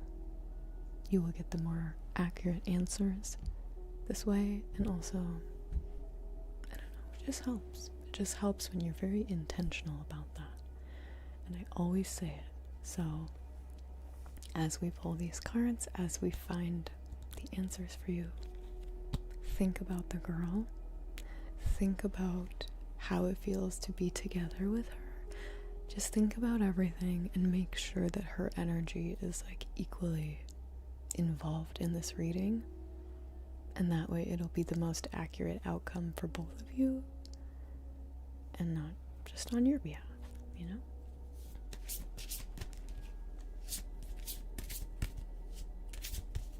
We are going to start with the planets.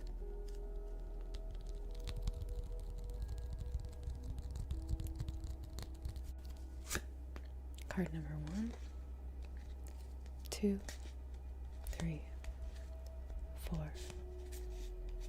5, 6, 7, 8, 9, 10, 11, and 12.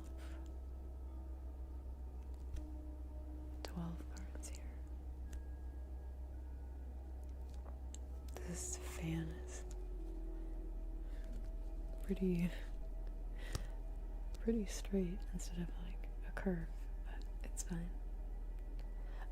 I also should have specified you're gonna pick 3 cards, but 1 from each of these decks. So this is 1 deck, and then we have 2 more. So refresh yourself and your choices, and then pick 1 card from here. Again, 1 through 12.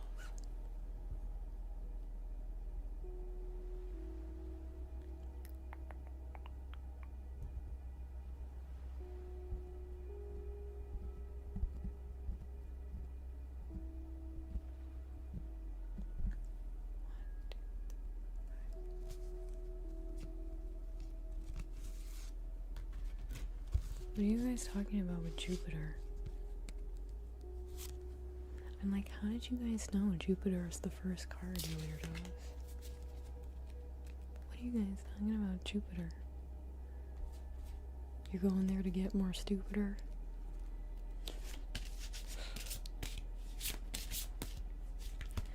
It has the planets, but then also the North Star, the North Node, and the South Node.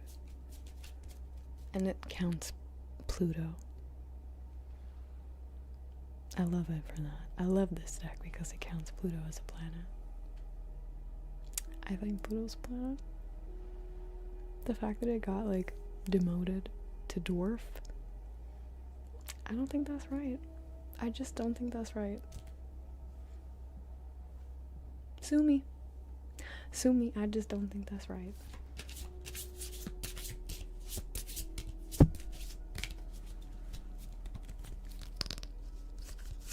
One, 2, 3, 4, 5, 6, 7, 8, 9, 10, 11, 12.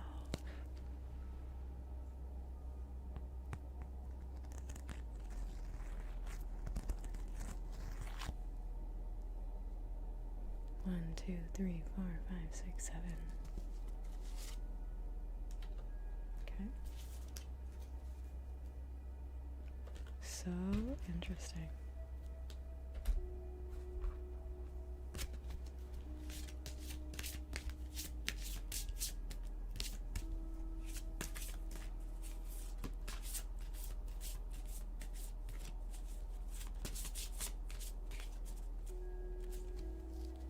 Card number 1, 2, 3, 4, 5, 6, 7, 8, 9, 10, 11, and 12. You're nervous because you care.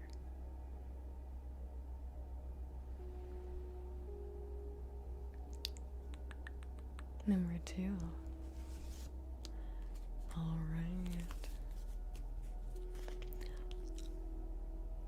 Okay. Ooh. Alright.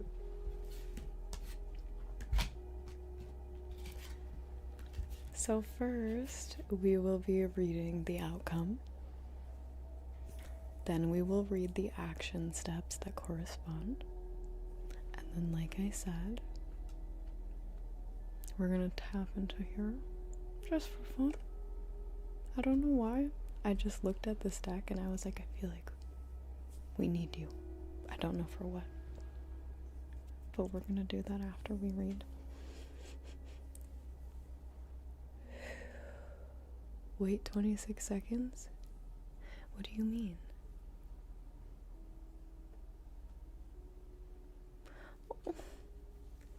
Oh, she's so sleepy. She's so cute. Oh, did he have an ad? Gotcha.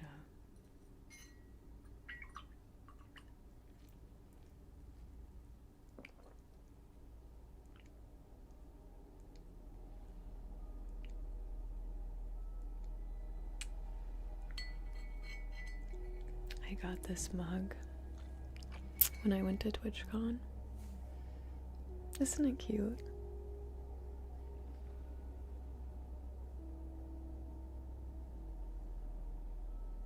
You guys, thank you so much for the love on my hair.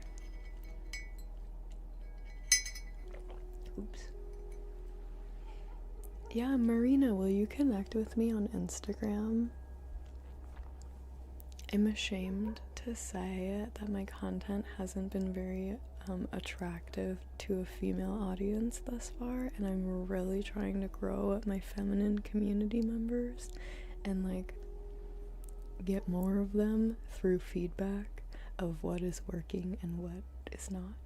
So I would love to connect with you because you mean a lot to be here in the community. Seriously. So sorry if I pick you out of the crowd more often than not, but girly pop nation, am I right? So, I do jewelry, and I will be launching a new collection this year. I took a complete year off. It might even be a year and a half. It's gonna be like 2 years of no jewelry releases before I finally get the update out. But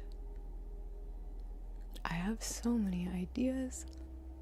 I have so many plans, designs, prototypes. So I'm gonna just slowly be putting things out. I'm gonna put a couple things out, see how it goes. If there's a crazy demand, I'll probably leave it as those couple of pieces so I can make sure I get my production sorted. But then we're gonna continue to release new stuff because I just have so many designs. Over 2 years, I've clearly been doing a lot of thinking, so I'm very excited. I will also I've decided, because I've always wanted to do this, I will have another little branch of my shop that is specifically for antique and heirloom pieces that I've sourced at estate sales, garage sales. I love thrifting and antiquing with my mom specifically. We love going together, and she actually just started like a resale business for clothes and purses and stuff. But I, of course, love the jewelry and the gold and the silver and everything in between. So, because I have a special interest and also a little bit of expertise, just a teeny bit of expertise, I'm going to be also having a branch that is vintage pieces. I think that will be really fun. So, thank you. That's really sweet. We are going to pull ourselves back to this love-centered reading. Believe it or not, the moon is back with us. Can you believe? I'm sure you can. The moon is here again. The moon in general, whenever this energy shows up in a reading, I want you to think feminine, soft, water flowing versus solid earth, ground. The moon, we think of it controlling the tides, the ocean. There's something very soft about the moon. It still emits light, but it's a glow versus a striking, direct shine like the sun. The sun is vibrant, a little more aggressive though in terms of how the energy feels when it's presented.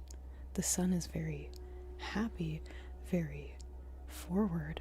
The moon is a little more subtle, a little more subconscious, but definitely like a positive force nonetheless.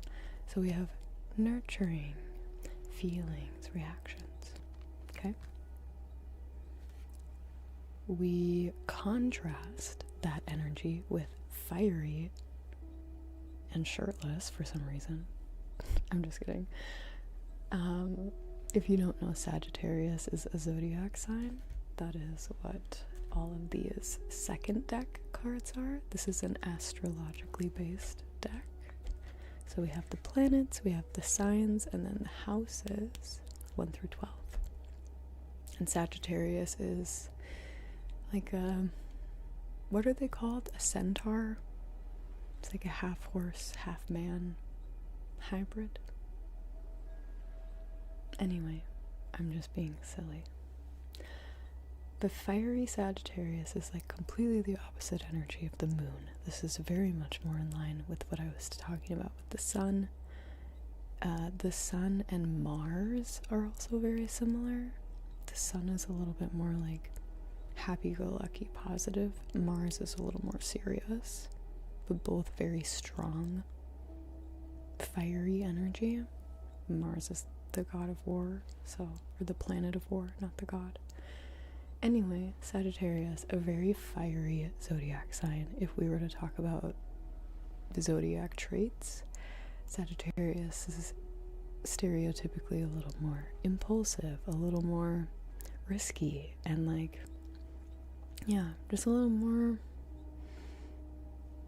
I don't know how to describe it, but I hope you can get what I mean.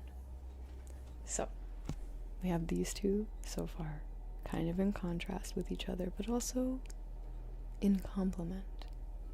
Because we need some fiery passion in a new relationship, right? Our house this time is the 5th house, and as you can see right at the top, what does that say? The power of what? The power of who? Yeah. So, let's put these together. I'm getting excited. I'm also feeling like a surge of caffeine from the coffee I just drank. We're going to put these into our 3 sentences: spiritual, mental, physical. And then we will reveal the reverse side for our action steps. But this is the outcome. Spiritually, you will have the nurturing of insights to understand the power of love. The nurturing of insights to understand the power of love. Mentally, there will be feelings caused by the wisdom of investment gambles and other games. Feelings caused by the wisdom of investment gambles and other games. And lastly, there will be reactions resulting from the understanding of your creations. So I just want to say, with these 2 cards following the moon, isn't it interesting how completely different the messaging is? The first message with the moon as the forefront felt almost like a cautionary tale, didn't it? To me it did. It felt like a, things are going to shift, things are going to change. There will be reactions resulting from the past. It was lots of things with the past. This feels more like, especially these bottom 2, wisdom and an understanding of things. I guess understanding repeats twice on this card. So, the overall energy here, and please correct me if I'm incorrect, the energy here to me points to a recipe of success moving forward for the sheer fact that you've done the work you needed to do individually, personally, before you sought out this new connection, before you sought out this new relationship, which some might argue with me that love is a gamble, but I think love is a bit of a gamble each time you fall into it. I think love is a little bit of a risk, and I think perhaps the feelings that are caused by the wisdom of investment gambles and other games could be pointing to feelings of maybe this inner sense of, holy shit, is this really happening? I feel like I've prepared myself to know what it's supposed to look like and feel like when I've found something good and healthy, long-standing, but is this really it? Am I really wise enough to have discerned the right person for me? Wow. You know what I mean?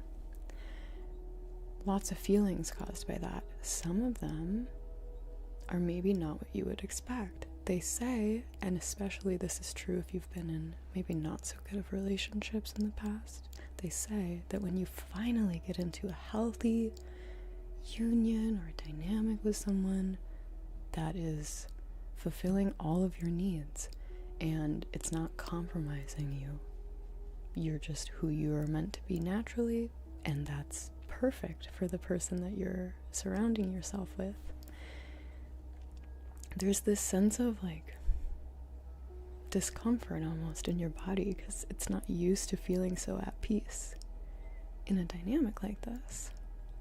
So there could be feelings caused by your wisdom, your inner understanding of the power of love, how that factors into investing yourself into the risk of being in love.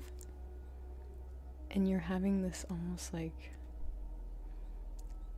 pull of back and forth within yourself of, I trust everything I've learned, everything I know, that this is good if I feel like it's good, but then maybe pieces of the past, pieces of the trauma are like, how could anything actually be this good? That's not supposed to exist, right? You've convinced yourself subconsciously, I don't deserve this love, or, nothing like this good ever lasts. It's too good to be true, that kind of thing. Some of those feelings, very normal to experience. But this is where I feel like there will be a reaction potentially from your partner, resulting from your understanding of your creations or their understanding of your creations. In this context, I'm assuming your creations is kind of your life at large, what you've made for yourself, the life that you have built on your own path. Reactions in a positive sense, resulting from, again, kind of the same thing I was just describing, but maybe on their behalf, where they're also kind of looking in and realizing, this really is everything I've ever wanted. This is everything I've ever asked for. But is it really? Like, whoa. So I just feel like, as well as you being able to kind of like see the perfect potential in this person, that's also happening on your behalf, and it seems like physical representations of that are making a big impact. Specifically, she understands my creations, specifically music I've written for her. Exactly. Creating things to add further insight into your emotions and just in general, it's seemingly garnering a very positive reaction.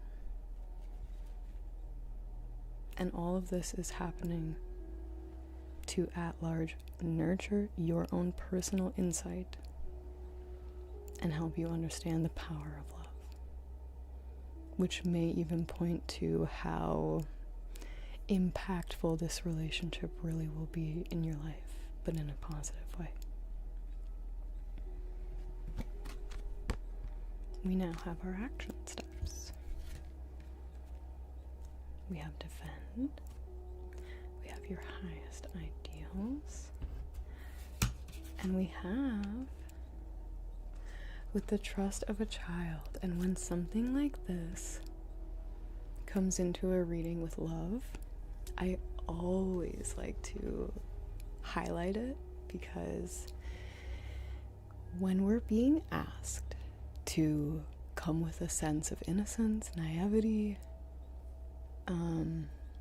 trust, faith, like a child has, when it comes to situations that, again, sometimes we already see as a gamble, as a risk, it can be very difficult not to let previous life experiences jade our point of view, change the way that we're assuming things are going to unfold.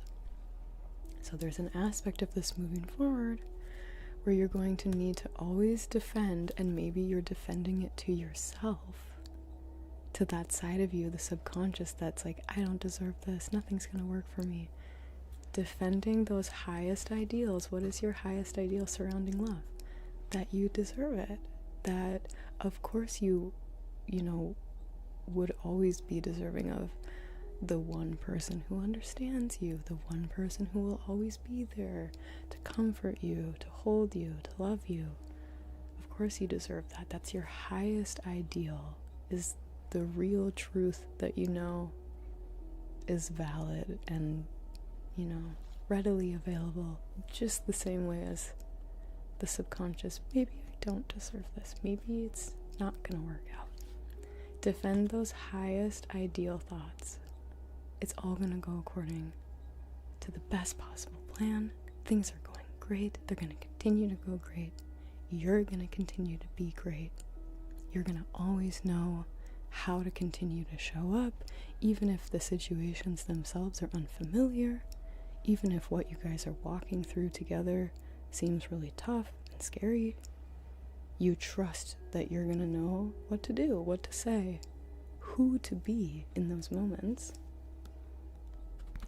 You're gonna defend that ideal of the situation with the trust of a child. As in, of course it's gonna go that way. You don't know anything else. You don't know any other reality but to trust, right? So, defend your highest ideals with the trust of a child. Mentally accept the rules.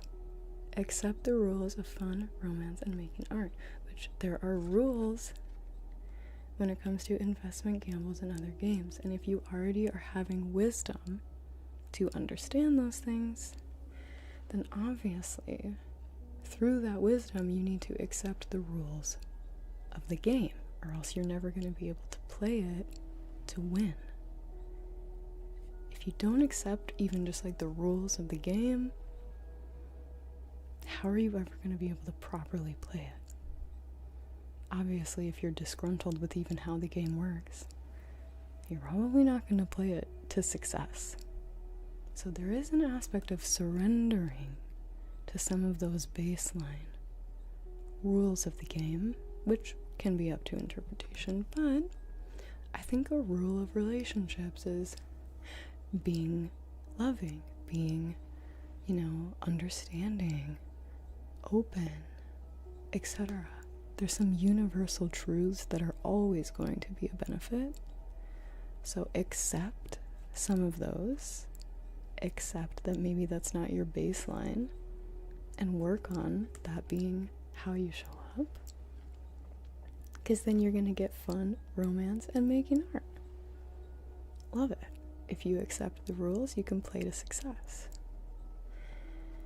Lastly, let your feelings tell you how to get it out to the world, and do it dramatically. Get it out to the world could be your relationship. It could be the world as in her. Get it out to the world. Get it out to her. Do it dramatically. Doesn't necessarily mean in gesture, grand gesture, but it could. Someone said doing it dramatically sounds fun, and it should. It should sound fun because it's an opportunity to, like in nature, peacock your feathers a little bit. Show your full display. Show off. Nothing wrong with that. Especially if those physical gestures help the other person understand you. Like the music, for instance. We are going to not even shuffle these. I'm going to just pull a card out. Take a look. This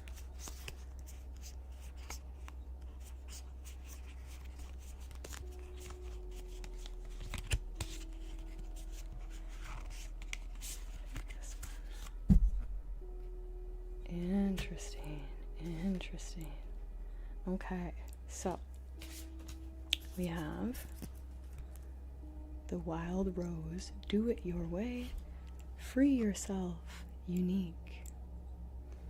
And then we have the crowning, initiations, thresholds, and rebirth. Very interesting. So let's do wild rose first, really quick.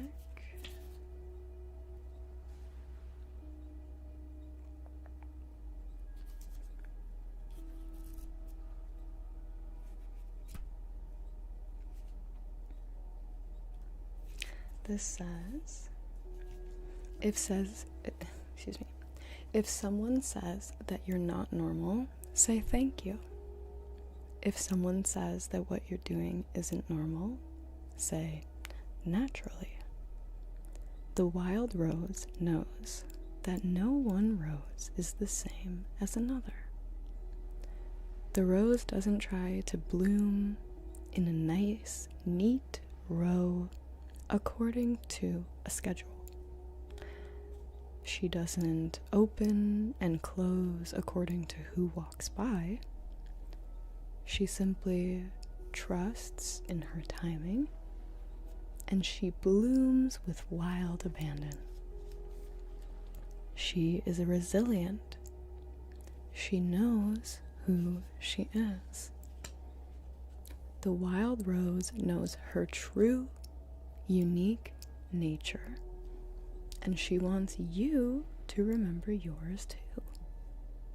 She knows that what makes you feel wild makes you feel free, and that it's what's kept us contained that is causing us harm. That our diverse, unique nature is what's needed now more than ever. This card comes with an invitation to do what would make you feel the most free. To trust in the very thing that makes you stand out. To realize that you were never meant to fit in. You were never meant to grow in a perfect, cultivated way. You were never meant to bloom in unison with someone else. And you were never meant to be captive or controlled. Nature is full of diversity. It's imperative to its survival. And it is to ours too. So be who you came here to be. Express what you came here to express. Sing the song that you came here to sing. And together, the wild ones will be the ones who set us all free. You can use this as a little mantra transmission for yourself. I free myself of what keeps me captive. I allow the unique wildness within me to be free. I free myself of what keeps me captive. I allow the unique wildness within me to be free. Last card, but not the least, is the crowning. Initiation, thresholds, rebirth. There comes a time when the flower knows that it can no longer remain in the protective constraints of the bud. Somehow it needs to trust in the birthing energy and surrender to the unknown of the bloom. The same birthing energy exists within all of nature and in birth, both physical and metaphorical. It is an initiation for the mother as well as the child, who transitions from the water world of the womb to a whole new one on earth.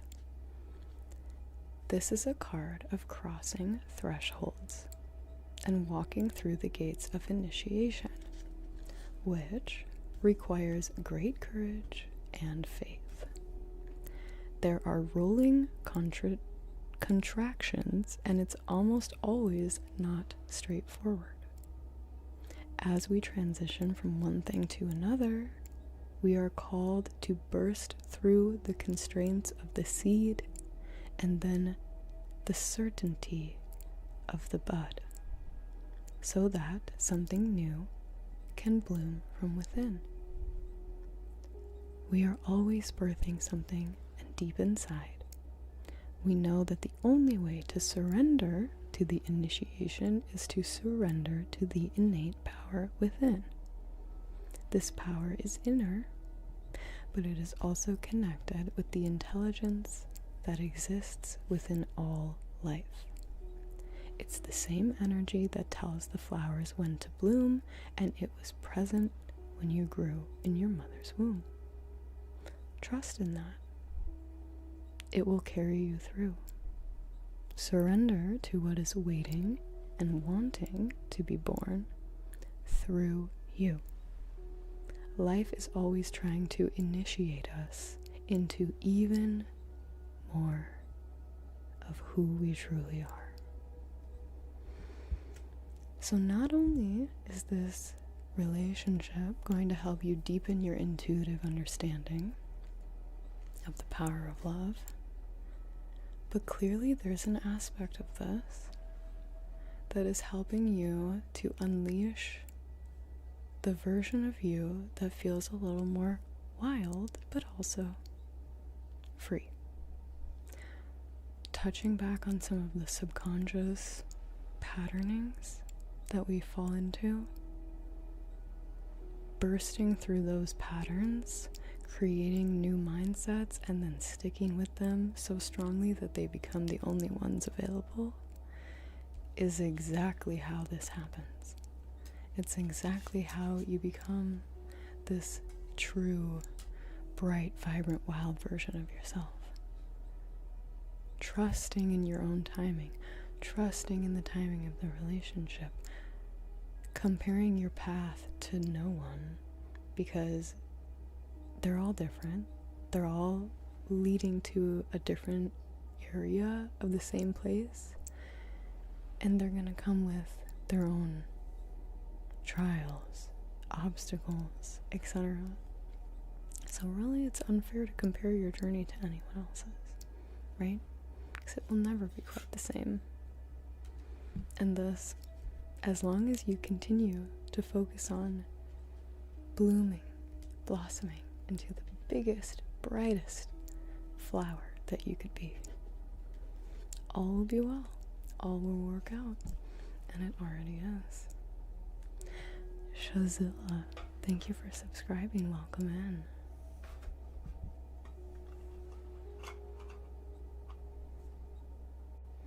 Love that slam. If you repress, you depress, darling. To impress, you must express. I love that so much. Thank you for the reading, Great American Cookie. That was a great one. I loved that. We are up to Mario. And I'm gonna see what card. Deck of Choice. This one. Ooh. This is a great question. I'm not sure how the cards are going to answer, but I love this question. Mario asked, what threads connect my heart to others? The visible strands I tend with conscious care, and the invisible filaments that pulse with meaning in the spaces between breaths, binding us across distance, time, and understanding. Let's go ahead and pull. I'll let you choose the deck, Mario. But let's go ahead and pull.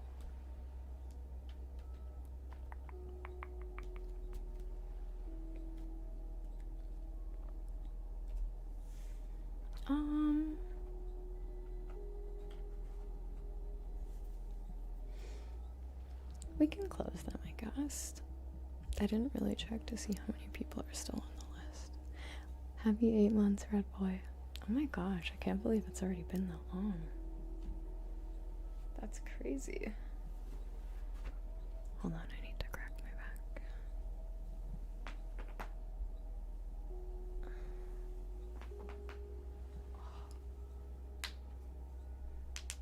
Okay, yeah, we can close them for now.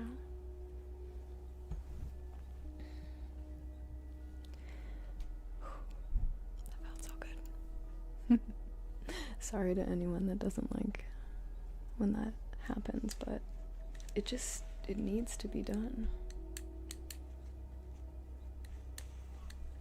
No, it does not hurt. It feels so relieving. Feels so nice. Welcome. How was your work day?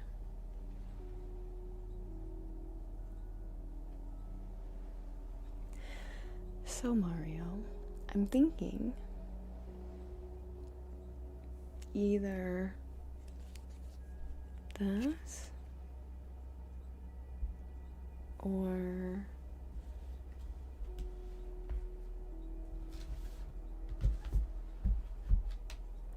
this. I'll hold them up. Or these. These are what I'm thinking. Which one would you like?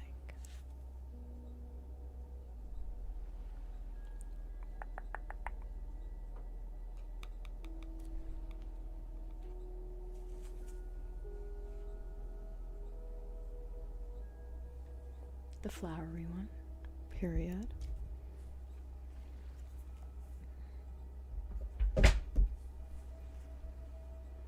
I don't feel 100% confident in the question you asked being able to directly have an answer, which is okay. We'll use it as a guideline.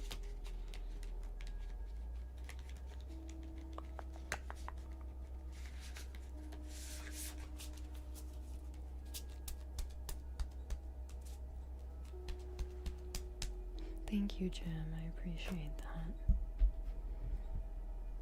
We are gonna pack. Ooh. We have the frilled neck lizard, Pride,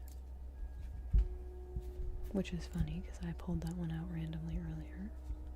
And then we have the dragonfly, Evolve.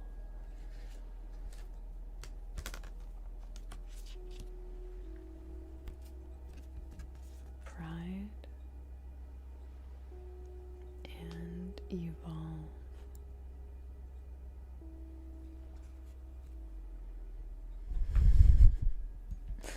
Gotcha. I agree, you can never have too many cards. I love all of the different decks, and I have a few on my wish list. Not on the Amazon wish list, but like in my mind. My mental wish list. Maybe I should put them on the Amazon list. You were searching for a dragonfly? Really? Lemon. Okay. Let's start with the frilled neck lizard.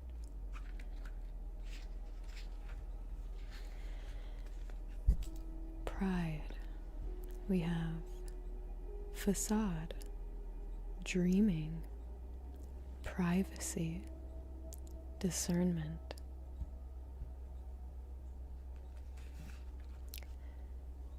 Be discerning with whom you share personal information. Frilled neck lizard warns that it is okay to keep certain aspects of ourselves private. Is there someone around you that doesn't have your highest interests at heart? When threatened, the frilled neck lizard displays his frills to appear larger. it is okay to put on a facade when you feel vulnerable or while you find your feet in a situation. There is no shame in protecting your well-being. Knowing your strengths and weaknesses gives you an advantage. Be proud of this knowledge and take pride in recognizing your truth. The frilled neck lizard warns of wearing too many masks. Take care not to betray your truth. The frilled neck lizard represents your dream time. Pay particular attention to your dreams and keep a pen and paper near your bed so that you can write them down as soon as you wake up. When you take the time to understand them, your dreams can offer profound meaning and insight.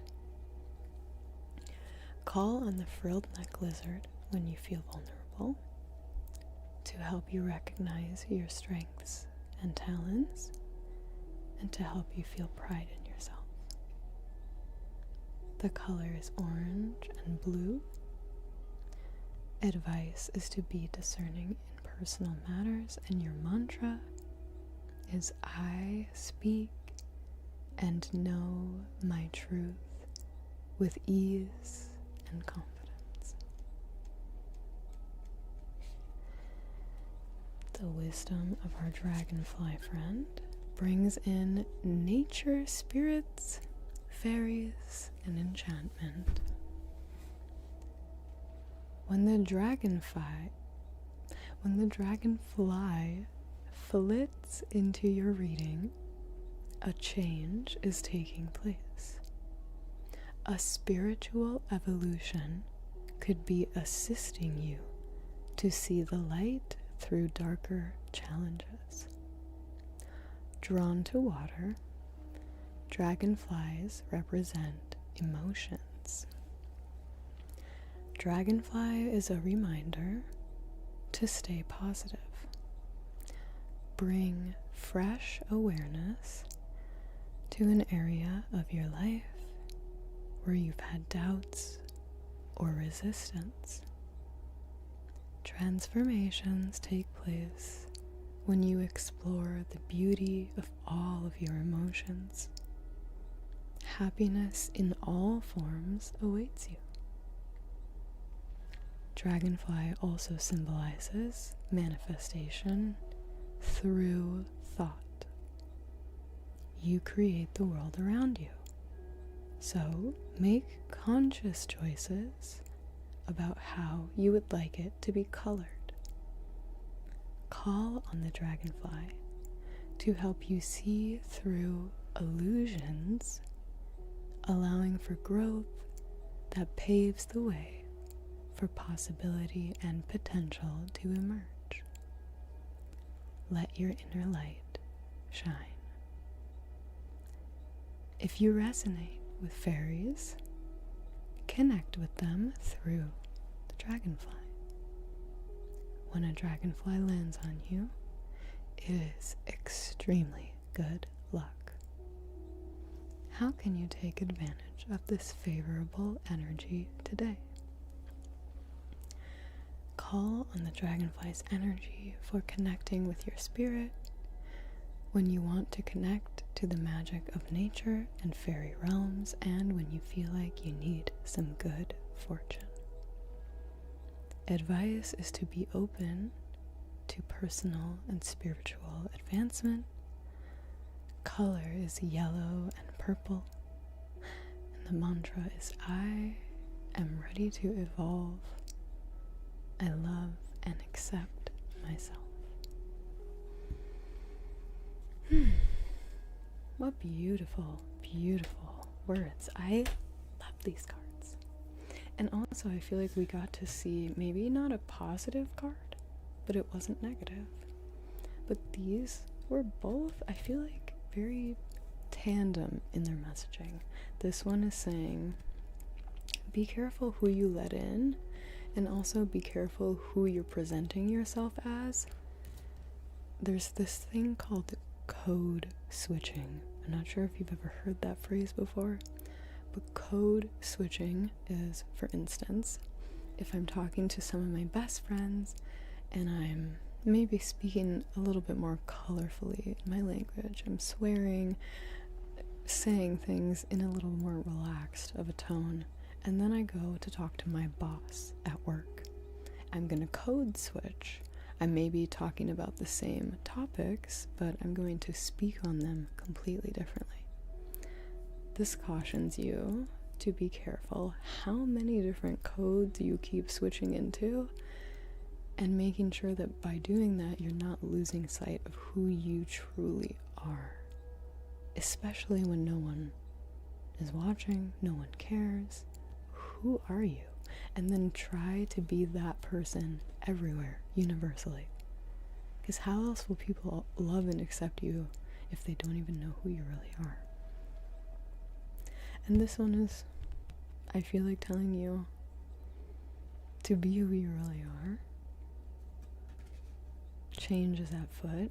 Maybe it's the change of your connections, who's around you, what you're sharing with them. Just think it's interesting. I also think if you haven't taken the advice to keep a dream journal, this would be a really good sign to start doing that. I love writing my dreams down. So if you ever need some good luck, call on the dragonfly, the fairies. Hi Cherie, how do I donate for a tarot reading if I'm not in the US? We don't have Cash App here. Good question. I know Stream Elements doesn't work for everyone. I will try to, maybe I'll have to set up a Ko-Fi, so I can receive better international donations.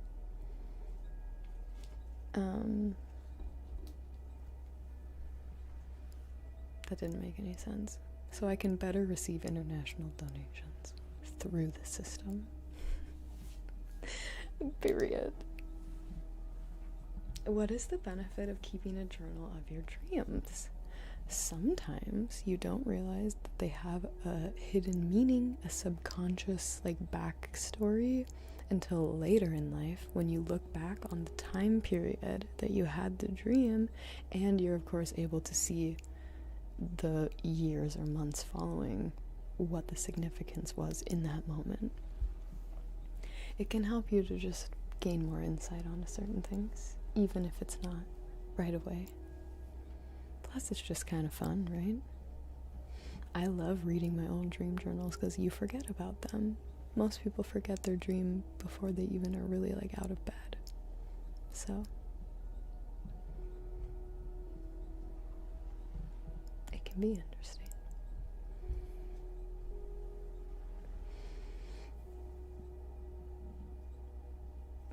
Excuse me.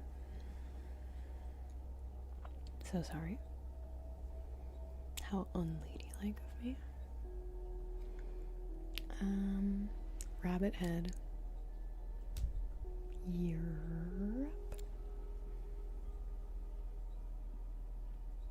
Hold on, I need to do a real burp.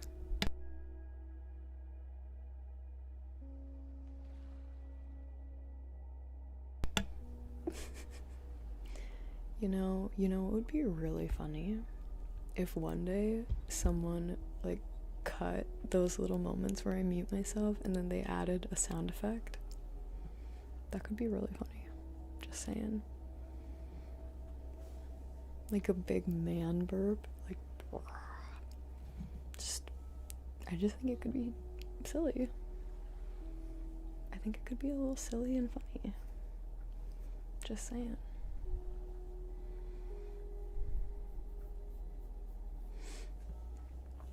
Yay. I'm excited that we get to use these cards again. Let me pull up your question. I left the list too soon. This is private, public. Right. My question / prompt is, I just moved to Tennessee to reconnect with my family I've been estranged from. I remember you asking about that before. I'm building a relationship with my brother and mother for the first time. I'm 28, so it is kind of scary. And my dad, who was always my rock, passed away in 2021. If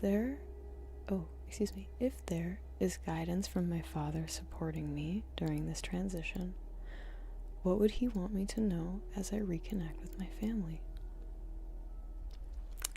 That's my favorite reading prompt ever thus far. That is so stinking special. Papa, what do you want to say? Think of your dad. Close your eyes. Imagine him laying a solid, big man hand on your shoulder. You know, dads, when they just have like that sturdy, nice grip, when they put their hand on your shoulder or around you, and you're just like, oh. Some of you maybe don't know what I'm talking about, but if you do, if you've felt that comfort of your father figure, remember that feeling, hold it close, and we're gonna pick these cards together with Dad. Let me shuffle them really quick. I'm like, I already know. I can hear the I don't have a dad crowd. I can hear you. I can hear you loud and clear before you even say it. And that's okay.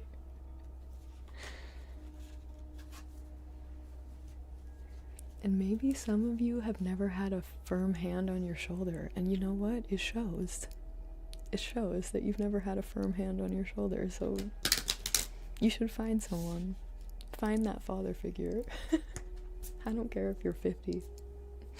You need it.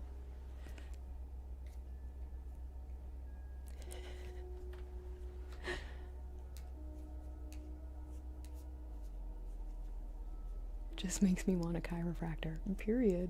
You start crying. You're like, I never had a dad. He's like, I just cracked your back, man.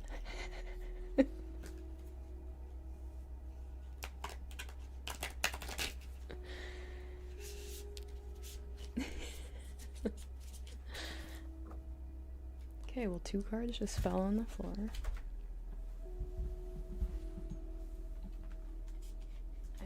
I can't help but feel like these are important.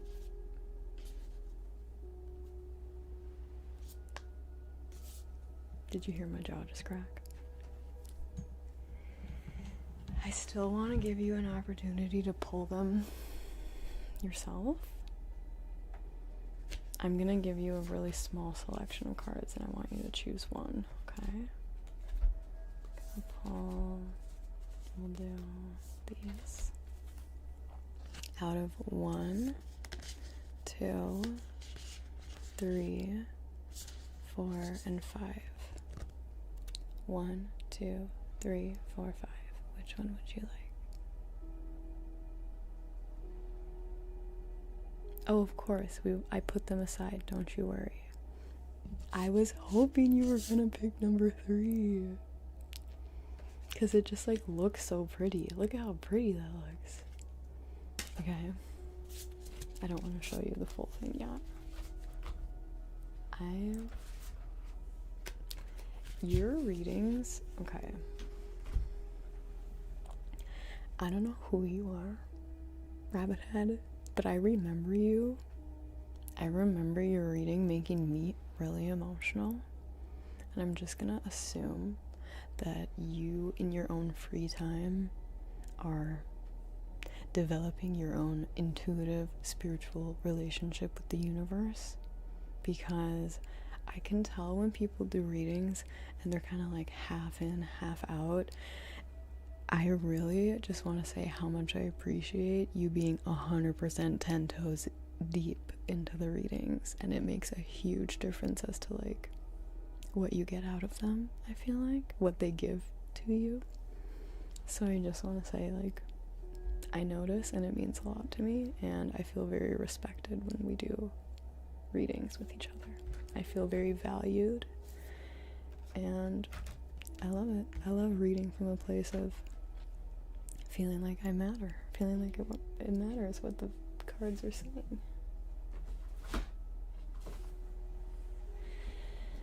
These cards are so... This one in particular, it feels so happy. Look at just the pink, and like the quality is mystical powers. Mystical power,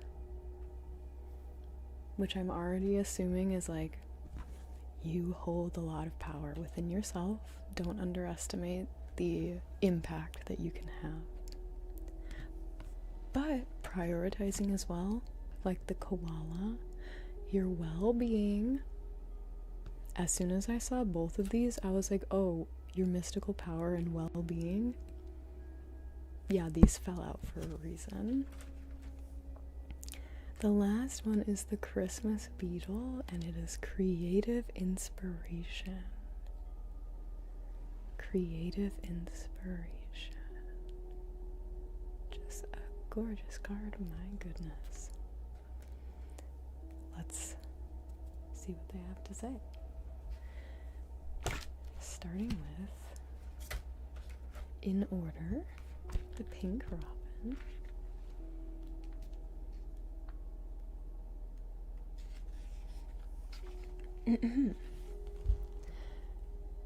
Happiness, good luck, new beginnings, divinity, rebirth. The pink robin symbolizes new beginnings, which you're currently in. If change brings you anxiety, this little bird will assist you by giving you perseverance, grace, love, and laughter. Express gratitude for the opportunity to move forward. With this, you will begin to feel renewed. Raise your vibration and attract more positive experiences into your life. The pink robin also helps release any negative, stagnant energy that no longer serves you. Being such a tiny bird, pink robin sees the world from different angles and perspectives. If you have ever been rigid or lacking a creative spark, take note of the tiny things around you to find some new inspiration. Enjoy and take note of the little things. When the robin flies in, remind yourself of what you are grateful for, no matter how big or small. Smell the roses and feel thankful for all that life offers you, including a new or renewed love that is just around the corner, like for your family. Call on the pink robin's energy when you are seeking inspiration for a new perspective, when you would like help forgetting the past. Advice is to spread your happiness and embrace your softer side. Colors are orange and yellow. Mantra is I am truly full of gratitude and happiness. The koala brings relaxation, going with the flow, sleep, solitude, empathy, security, and connection. koala asks you to slow down, take a break, and enjoy some much needed downtime. Your well-being is your responsibility, and it's time to rejuvenate. These adorable marsupials enjoy their solitude, and they seek protection high amongst their leafy homes. They hold tree magic and ask you to sit quietly and feel the energy of the trunks, roots, leaves, and all of their inhabitants. If you are an empath, spending regular time alone allows you to process and shake off any thoughts, feelings, and energy that aren't yours. Nurturing yourself is especially important right now. I need to say something that's not in the cards because I am feeling a really strong, if your dad had any space to himself, a study, or like, I already was thinking this when the Robin was here about seeing things from a different perspective. If your dad had a place in your home, go there. That's what I'm getting a super strong message of, is like, go sit in your dad's shoes. Does that make sense? Sit in his seat, see things from his eyes, and like, chances are you'll find something that you haven't noticed before because you weren't looking for it, and something's gonna happen. I'm getting this feeling that there's something waiting in your house for you to discover that's always been there, but it was like your dad's thing that he would look at every day, or like something he would always interact with. It was his little thing of comfort, and something that he would do alone. Like, this is very much like, it feels like your dad is trying to be like, take the little things with stride and allow them to be like a motivator for you to keep moving forward, but also do that from like the comfort of your solitude, because it's going to be a lot easier to be grounded and just kind of like in a place of centeredness within yourself, which is where you're going to need to be to navigate any of the things that are coming up with your other family members. So it says nurturing yourself is especially important right now. Wrap yourself in something cozy, put your feet up, and feel the warmth of just being. Take a few deep breaths and visualize the koala hanging in the trees, observing the world go by. There's also something with this of like, the koala lives in the tree and it wants you to just sit with the tree and feel the roots and the trunk and the leaves and everything that lives within it. I don't know what your dad did. I don't know how prominent he was in like creating the home environment for your family, if he was the breadwinner, if he bought the home. Like, I don't know if he was a big part in facilitating the house and like making it happen. Do you know what I'm saying? Treat the house like the tree in this scenario. Sit in solace and just feel what's there. Feel where it takes you energetically. Maybe your mind starts to wander and you start to think about certain things from your childhood that you haven't thought of in a while, and it causes you to be like, I wonder if we still have that. And you look in the basement, you find it immediately. Something like that, where it's just like tuning into your home environment and like feeling the bits and pieces of that structure at large that were your dad's source of comfort, your dad's source of solace. I'm sure he needed a break as well at times, you know what I'm saying? So like, tap into that, tap into his version of this energy, taking a break, putting your feet up, taking a moment alone, of reprieve, of rest. I think that also comes from, I remember you kind of saying you were struggling a bit financially, and that was another reason for moving home. This is a huge sign to just like relax.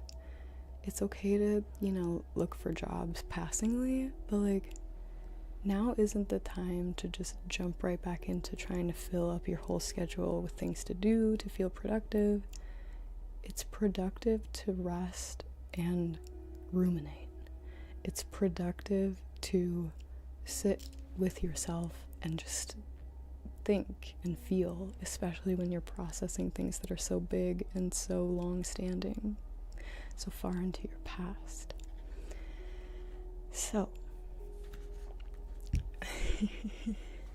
it says perhaps crush some eucalyptus leaves or work with its oil to enhance your connection to the koala. You could put some in your shower. It's amazing. Regardless, be sure to follow the safety advice. I love that it says that. The koala thrives on eucalyptus, but it is toxic to most mammals. Be reminded that what is good for one is not the best for all. Call in the koala's energy when you feel burnt out to re-engage and boost your empathy for relieving stress. The advice is go with the flow. Color is red. Mantra is I allow myself to relax and rejuvenate. And last, we have the Christmas beetle. Creative inspiration, metamorphosis, profound truth, ancient spirits, under and upper worlds, persistence, color, solidarity. The Christmas beetle is a symbol of good luck and has come to tell you that your persistence is about to pay off. It may have seemed like you have been walking through the dark, but the Christmas beetle has come to light the way. It is time to reap the rewards of your hard work. You have many artistic talents, and the Christmas beetle asks you to tap into them, especially if you have avoided doing so. Your creative endeavors, no matter how big or small, help you express your truth and wisdom. You do not have to be a professional artist. Just get creative and have fun with it. Through music, dance, painting, writing, or otherwise. Christmas beetle can help you channel your energy towards your goals with practical steps, innovation, teamwork, and intuition. Meditate on the Christmas beetle energy to help you tap in to these resources within yourself and to extend patience and understanding to others. Call on the Christmas beetle's energy for creative inspiration when you need to learn to be more compassionate and for help standing your ground. The advice is to be a team player. Colors are orange and purple. Mantra is it is safe for me to express my truth.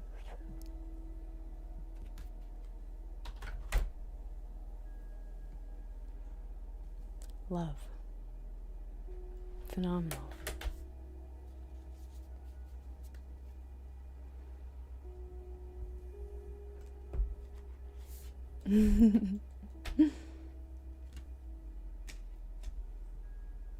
Thank you very much, Rabbit Head. I really appreciate the different angles of the message. On the one hand, it's like, heck yeah, stick up for yourself. But I feel like there's another part of the message that is like, but when you don't have the energy for that, it's okay to just retreat and be in your own comfort of solidarity. That's a good answer too. You don't have to fight the battle if you have no energy to. Thank you so much, Red Boy. What the heck? Proxima, you too? Thank you so much, you guys. Red Boy, I love these cards. Love, love, love these cards. They're so good.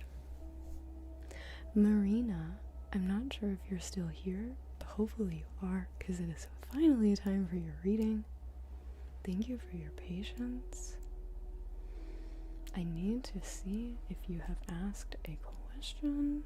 Hi. Thank you. When another ASMR video, I'm going to try to have one out this weekend for Valentine's or for something. We'll see. We'll see. What success do I have in store for the near future? Ooh, how fun. Let's see. What do I want to work with for this? Success. What success do you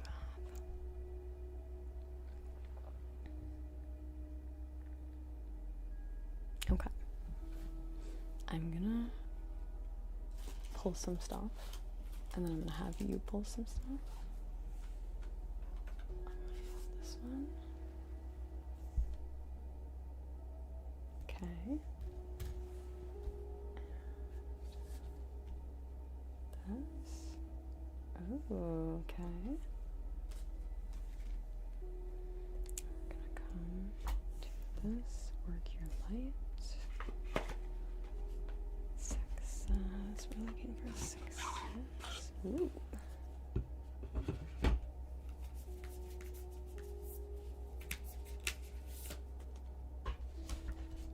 I can already tell, I'm not gonna lie, based on the cards that I just picked. You might need to do some things before your success comes. So just try to be open to certain layers of this message. We're gonna have you pick out of these cards 1, 2, 3, 4, 5, 6, 7, 8, 9, 10, 11. Pick, let's do 2 cards out of these 11. So 1 through 11, 2 cards.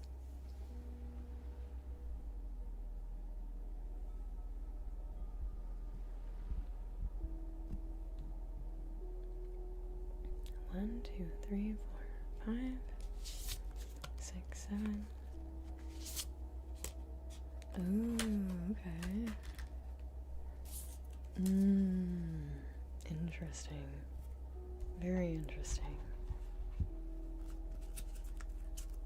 Very, very interesting. Wow, that's crazy.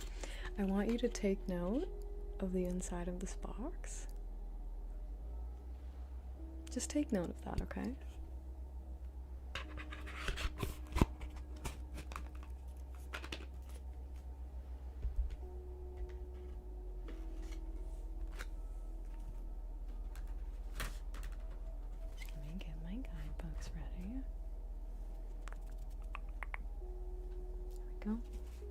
All right.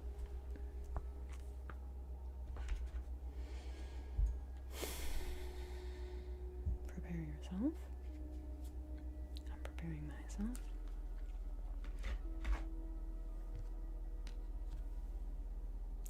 This little guy came out, first and foremost. Greater Bilby says, Dark Night of the Soul. Dark Night of the Soul. And then we have the dingo. This says Inner Journey. Inner Journey. So we have a Dark Night of the Soul and an Inner Journey. This is where I was like, okay, before we can get to the success, maybe we need to do a little soul searching. But then we move to the Work Your Light. We have Pillar of Light. Your vibration is rising. You are the oracle. Literally what it says in the box. And then we have that coupled with yes, yes, Just say yes.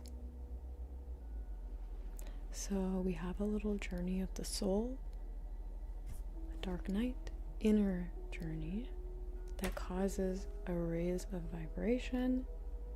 You are the oracle. You're channeling exactly what you're supposed to be doing. And it will result in you just saying yes, yes, yes to whatever your future has in store for you, which will become obvious, I'm sure, after you get out of the dark night of the soul. Maybe you're already feeling like you're coming to the tail end of things. Maybe you're right in the middle. Either way, we're going to read what the card has to say.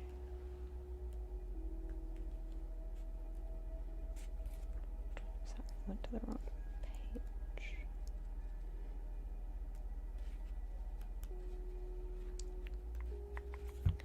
Alright, Greater Bilby. Hopefully I'm pronouncing that right. Bilby.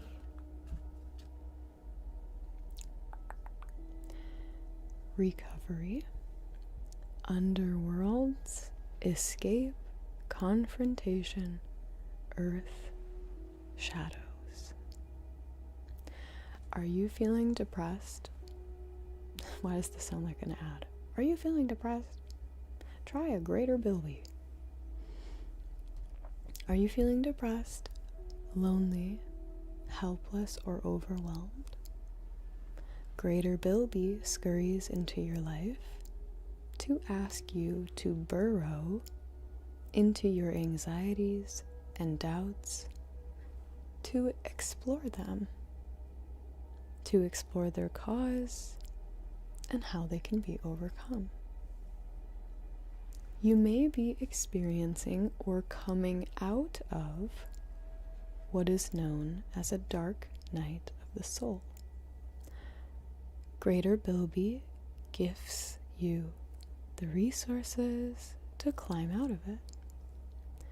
There is a silver lining, and healing will begin to take place. It is time to confront your inner darkness, to gain a deeper understanding of the emotions that you are currently feeling. You have the strength and courage to face these fears.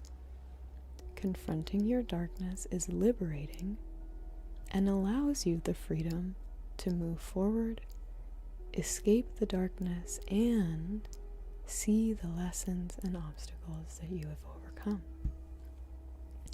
Sometimes our darkest moments give us clarity and the most rewarding lessons. Call on the Greater Bilby energy for emotional support, to confront your inner darkness, to connect more deeply with the earth, and for assistance staying grounded.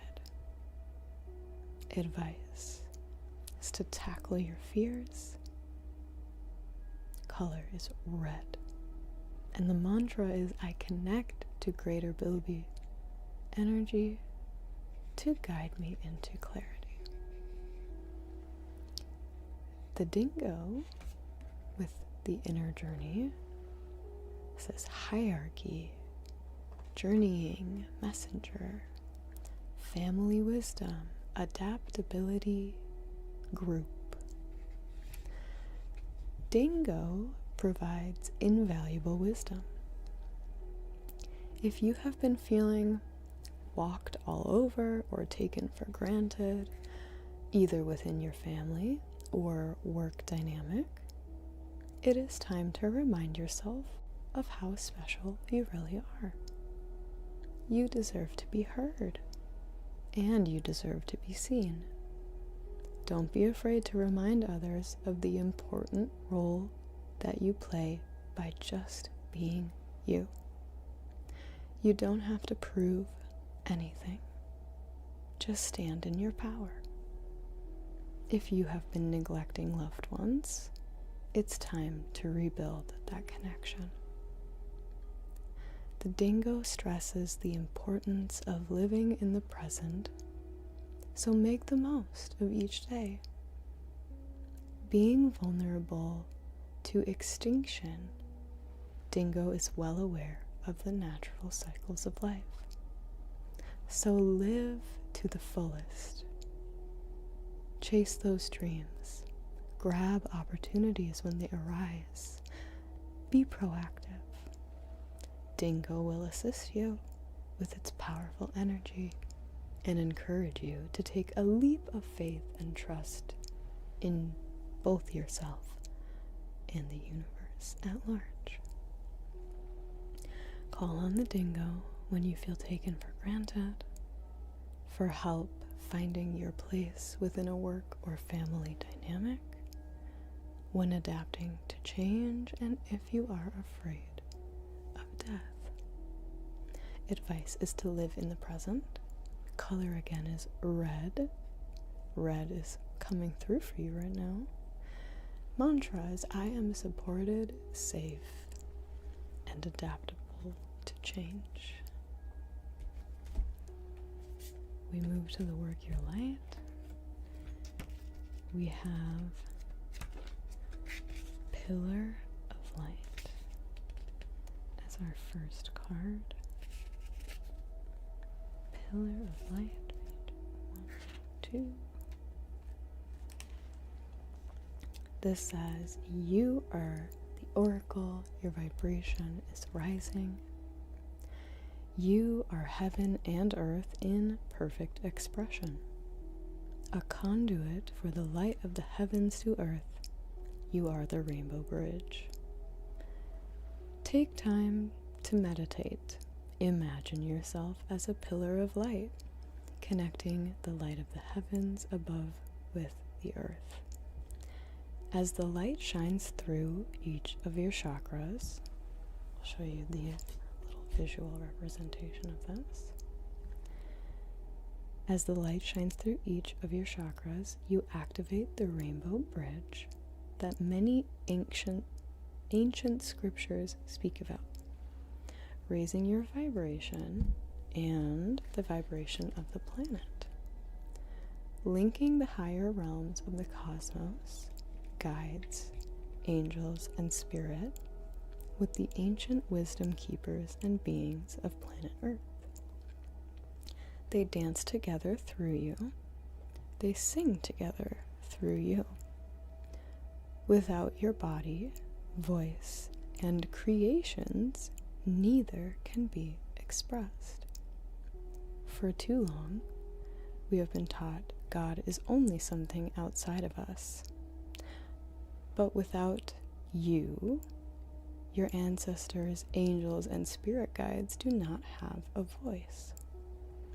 You are the oracle, so do not look for guidance outside when you hold all of the wisdom of the entire universe in the portal of your heart, in every cell of your body.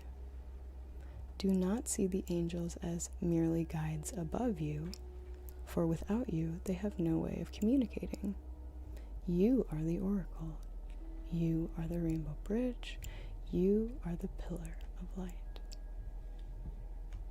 Which brings us to yes, yes, yes, yes.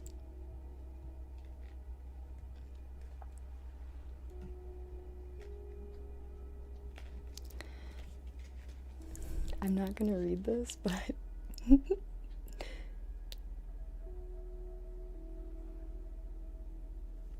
yeah, this one's just a bunch of yes.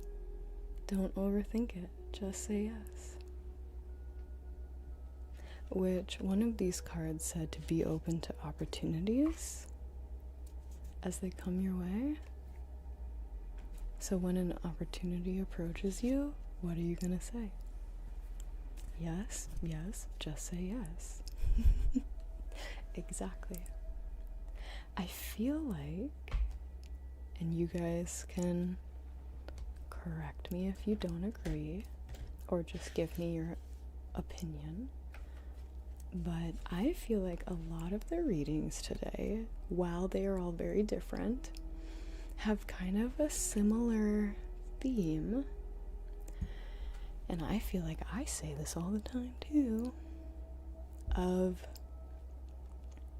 receiving the most you possibly can out of the universe by offering it the fullest authentic version of yourself and all that that entails and has to, consist of, has consisting.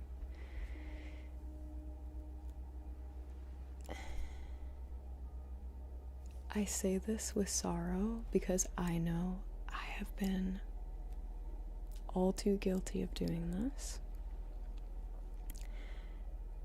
We are so keen on being connected and approved of, because as humans we are drawn to being in a community, in a society of multiples, not singular, alone.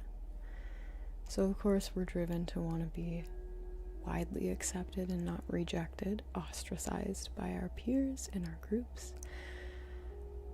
But the need for that has become, I feel like, so strong for most of us, and we feel really disconnected, even still trying our hardest to be accepted and just kind of like, welcomed with open arms into groups of our peers, just humanity at large. And we're losing parts of ourselves that make us who we are, the individuals that we were always meant to be here as the fullest versions of, for the sake of that shining a light into other people, causing them to become more full in themselves. Think of it like what the Rose Pocket Oracle is talking about with the blooming flower. What do all plants need? Most plants, not all. What do all plants in a standard degree need to grow? Water and light. They need sunlight. If you shine your light really bright, because you're just so full of yourself, and not in an ego way, but in a authenticity way. You know who you are, your strengths and weaknesses. That was from a different reading. And you use that knowledge to your advantage. There's no downside to knowing yourself so well that you can say yes and no to things wholeheartedly, because you have a set criteria of your strengths and your weaknesses, and when an opportunity arises, you can say, I know I'll be really good in that, or I think that would be awful for me. I know myself, and I'm not going to do that. There's a value in that, knowing yourself, regardless of what that means, what that looks like, how it expresses itself, that just inherently shines a light that other people connect with and are drawn to for the same reason. They too want to be wholly embodied in their authentic self. And it's scary, because 10 times out of 10, we assume if we are the fullest version of ourselves that we could possibly be, everyone around us is going to what? Point and laugh and cast us out of the group. They're going to say, you're way too weird. Birds of a feather flock together, and your feathers don't look like ours anymore. They're of a completely different color. But what if simultaneously all those same people are stuffing their feathers down under their wings because they're scared of what might happen if, when they go free to fly, they show off their own colors that are different? You know what I'm saying? We're all doing it to ourselves for the sake of everyone else. But those people aren't comfortable usually either in themselves. Someone who's really authentically them makes you want to be authentically you, because part of authenticity is wholly accepting yourself, even the parts that you might not like very much. Some of those can be changed, some of them cannot be. Accepting all of them as they are is a really powerful decision, and it makes other people want to do the same. And obviously, if we're all creating a space where we're loving and accepting ourselves so wholeheartedly that we can do that to others, even if they're different, sounds like the world's becoming a better place, in my opinion. So that's my word of advice to each and every one of you here today. Even if you didn't get a reading and you don't ever plan to, the overarching message of the universe today, and maybe it's from Rob, is be yourself as fully as you can be, as unashamed, unabashed as possible, because those colors that you're going to be exploding with, showcasing like a firework to the world, are going to be somebody else's favorite visual that they've ever seen, literally and metaphorically. You are going to become somebody's inspiration as to what they're striving to be more like, just from being yourself. Doesn't that sound nice? Sounds easy too, right? You don't have to keep trying to be a certain thing. It takes a lot of effort to mold yourself into a box that isn't meant for you. You have to take a lot of time and energy to constrain those parts of yourself, when that energy could be put into not only being the fullest, flourished version of yourself, but once you find those things you're really good at, developing time and energy into them and becoming even better at your natural gifts, your natural talents.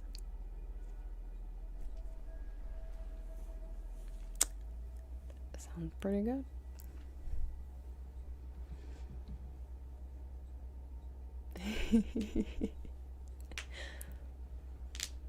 That's funny. Did he write percentages that way? I've never noticed that.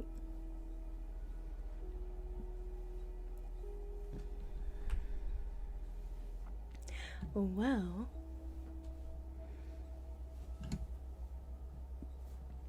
thus concludes readings, right?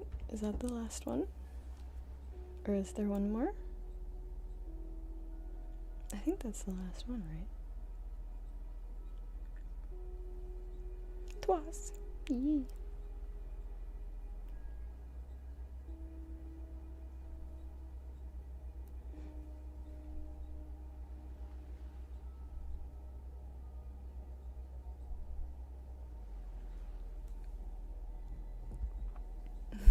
That's so silly.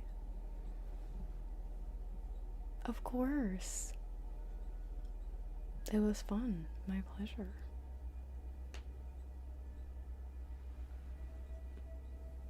I love this new deck. I'm so glad that we tested it out together. New channel prepped for review when you have time. Thank you very much. You cannot escape your past. That may be true,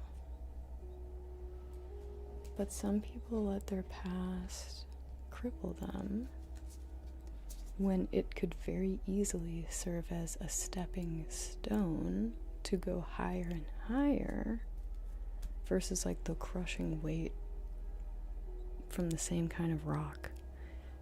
You know what I mean? If you get out from under the rock of the past, you can actually climb on top of it and go higher. Isn't that crazy? You can step on the rock that feels like it's weighing you down.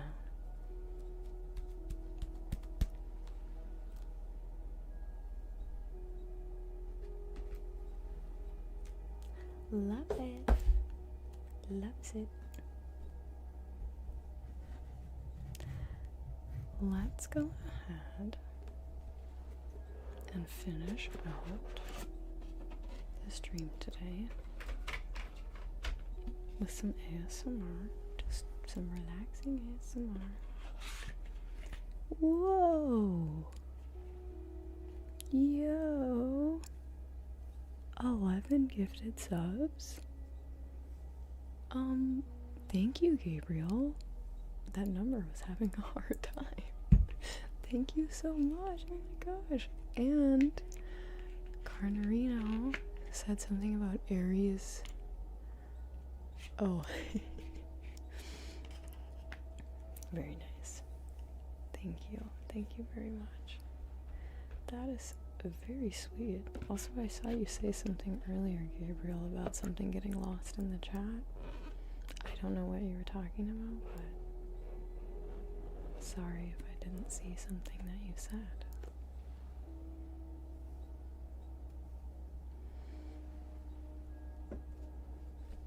How do I even say this?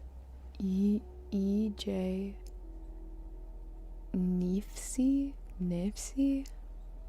Thank you for 5 gifted subs. That's really sweet. Thank you, thank you.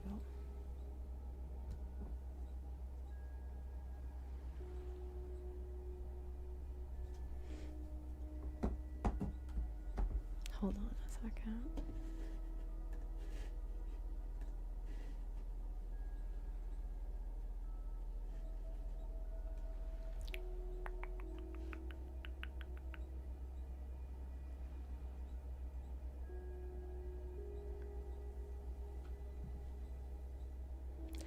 No worries, reading for next time. Did you have a reading?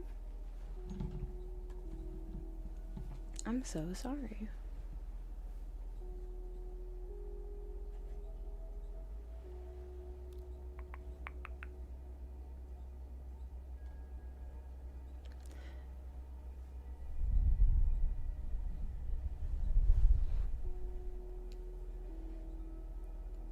Welcome back.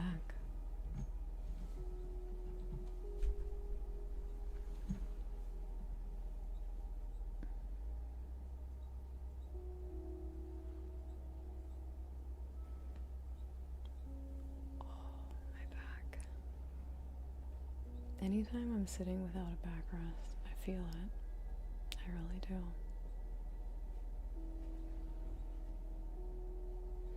I am going to grab from the other room my little bag of triggers, my bag of tricks, and then I'll be back.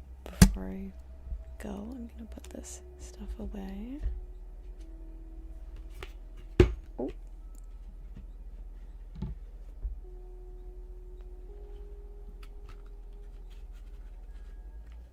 Okay, sure.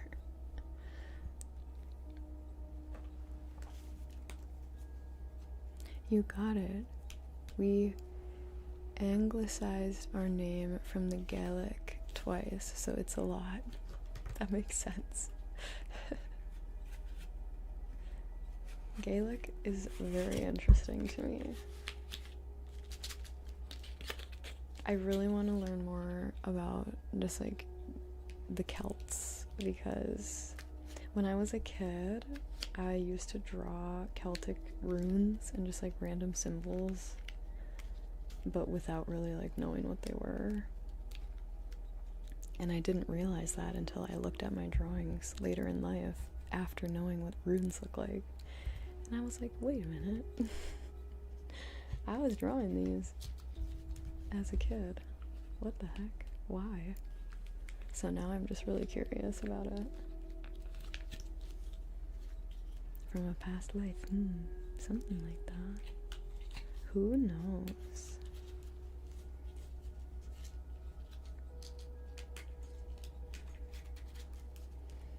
Just putting this stuff away so I can clear my desk off a little bit. Oh, that's so cool. What a nice experience to be able to go to Ireland directly. Although taking out his 401k, it's a bold move. But I'm glad that it paid off in a nice memory. That's really cool. That was a wise decision.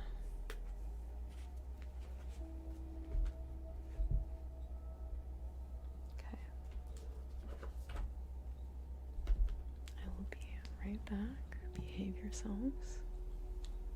I'm actually gonna just take these with me. I don't want to mess up my hair.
Look at what Kiwi did to this poor box. Wait.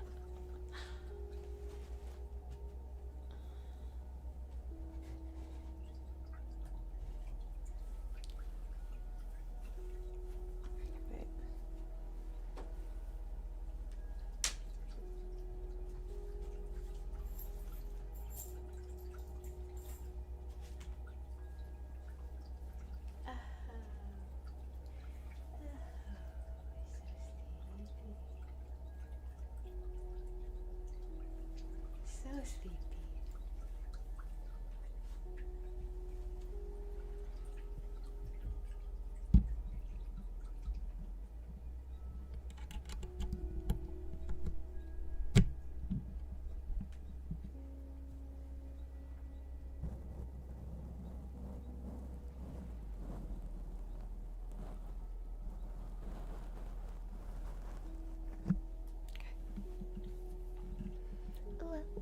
I'm falling over. Okay. Both cats just yawned at the exact same time. I love that. They've been all three sleeping in here ever since I redid the room. Love that. Hey Cherie, just wondering, I found an Instagram profile in your name that appears to be you but hasn't had a post in any form in a while, so just thought I'd ask, is that you? All of my official social media handles are up here. So if it's not one of those, probably not. I have a couple imposters. This is my Instagram handle.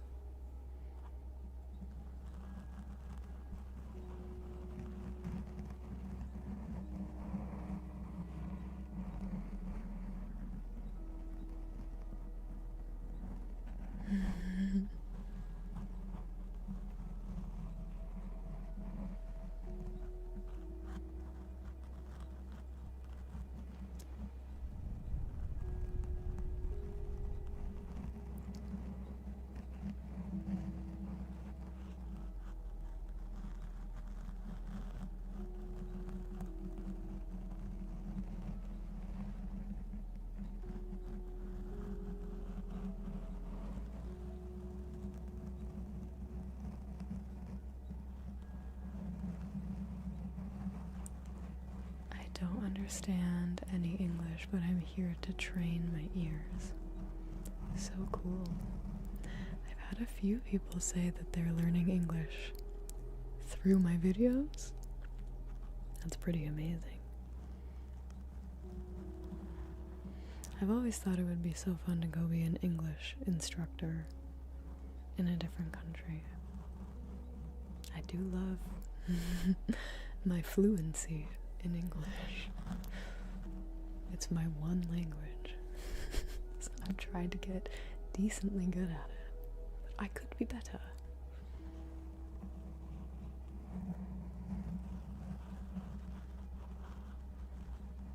Anyway, for anyone that has more recently tuned in, hi. We will be live for maybe another 20 minutes or so doing ASMR, and then we will be offline for the weekend. I'm gonna try to maybe do something tomorrow, filming for Valentine's Day, but really, you guys, no promises. I don't have a concept in mind. It would be really helpful if you could watch my old Valentine's Day videos. I have, I think, 4 of them, 5 of them, actually. So, you could do that. It still helps. But I'll think about it. I'll think about what I could do this time around.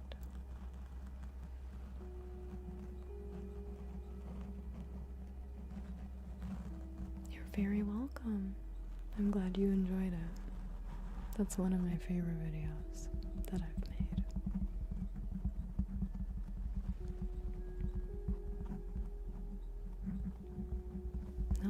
problem, Red Boy. Have a good night. Thank you for being here with us.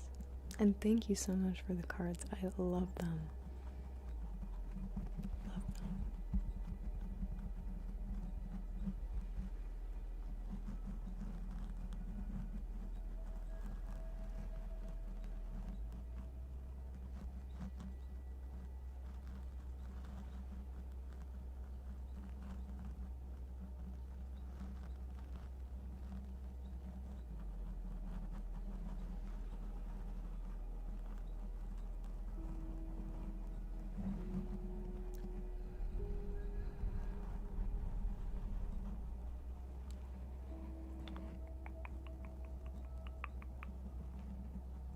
Thank you, H in the Cage.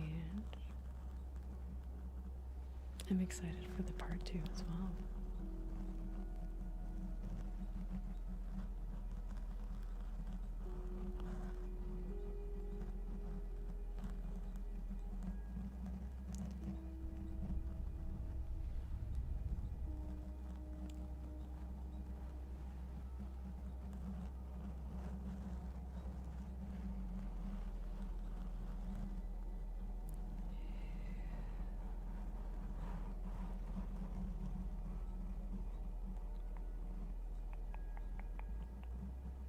Do you still enjoy role plays, or is that kind of a thing of the past?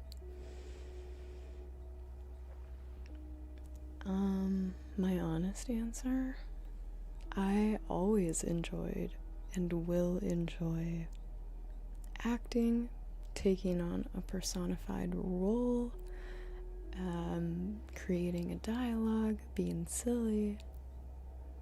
What I don't love, and I've already been very open about this year and last year, is the audience that has attracted to me, and also then subsequently their viewpoint as to me as a creator.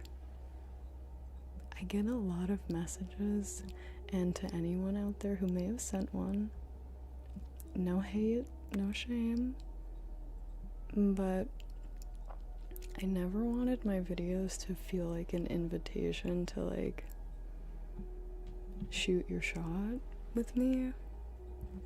I never wanted my ASMR videos to be an actual precursor into people feeling like I'm looking for romantic company or something. I get a lot of DMs of people feeling like they just have to ask me on a date. They just are feeling so inclined.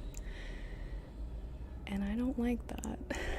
They're meant to just be a piece of entertaining content that's fun, silly, comforting, relaxing, for sure. But definitely not an invitation to like get to know me more personally.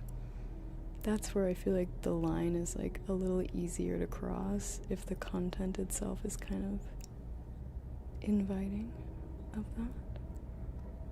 So I'm trying to branch out to do things that are more in line with what I would like to be known for, which is, of course, being cozy and relaxing, but maybe a little less flirtatious and like romantic, you know? I want to get back to like silly, funny, a little serious when it comes to things like mental health, that kind of stuff. I still want to do role plays. I still want them to be a big part of that repertoire that I have, but I just need to really be careful about how I deliver myself, because I've had stalkers. I've had instances where things get really uncomfortable with certain people in the community, and I'm really done dealing with that. Maybe it's just because I'm getting older and my frontal lobe is more developed now, but like I'm totally over that kind of attention. I don't want even like a single snippet of it, so I'm trying to pivot my focus. That's my real answer. Still waiting on the worm roleplay. Don't even fret, because that's coming. The idea has never left my mind once. Never once has the idea left my mind.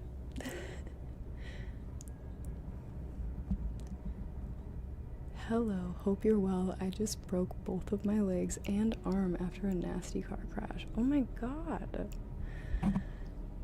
Rob, dog. Holy. Is that real? Is that true? That's crazy.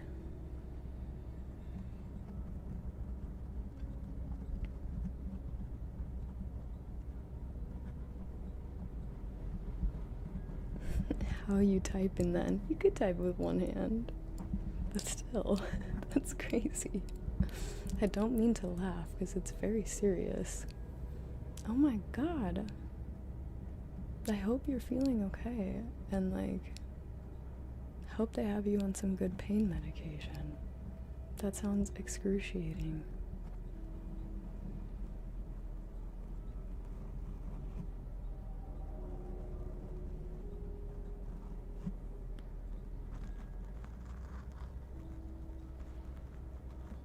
Hold on. Let me get the bread. I forgot.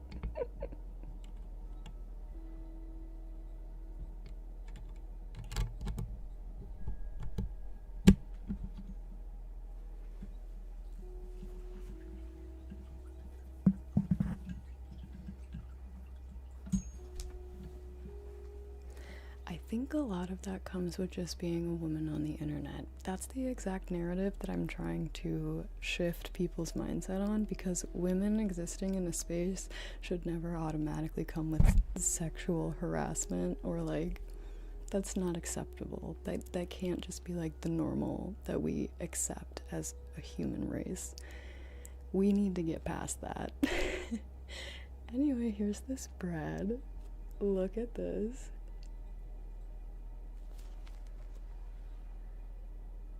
I cannot tell you how good this smells. You wouldn't think that this would have a scent, but it smells like angel food cake. This thing,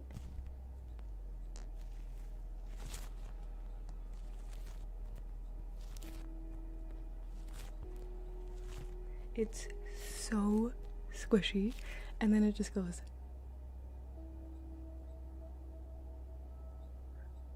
It just pops right back up. I wish it was edible. It's supposed to be shokopan, which is like milk bread, Japanese milk bread. It's literally just like a squish toy. But it smells so good. Should this be my first Amazon affiliate link? Because I'm telling you, Michael, everyone I've showed this to wants one.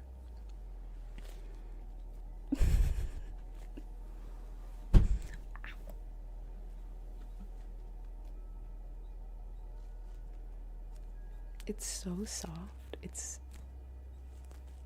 so amazing. Rob, I don't know if you saw, but 88DEJW said sorry about your accident. Get well. I would say soon, but I know it takes time. Wish you a full recovery. I do too. Are you trying to go out? I can help you. Come on.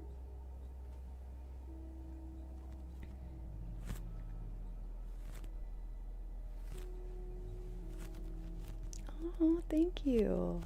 I'm glad you liked the park ranger video. That one was so fun to make.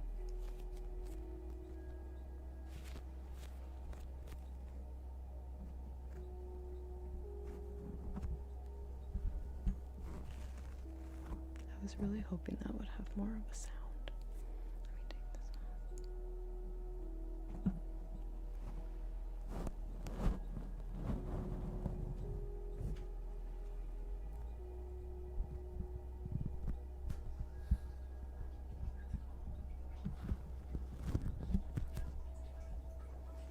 My bidet is peeing.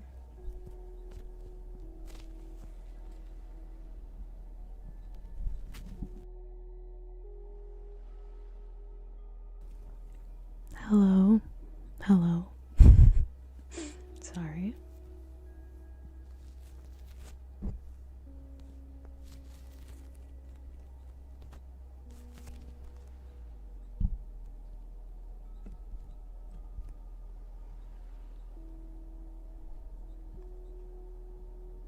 It's so satisfying. I love it. We're just gonna leave it here to plop.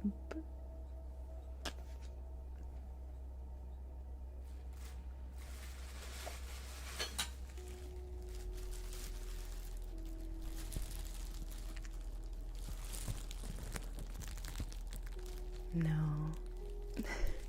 I wish that I could eat it. Trust me, it honestly frustrates me that I can't eat it. I told Michael, I was like, I almost hate this thing because I viscerally am just like, but I can't.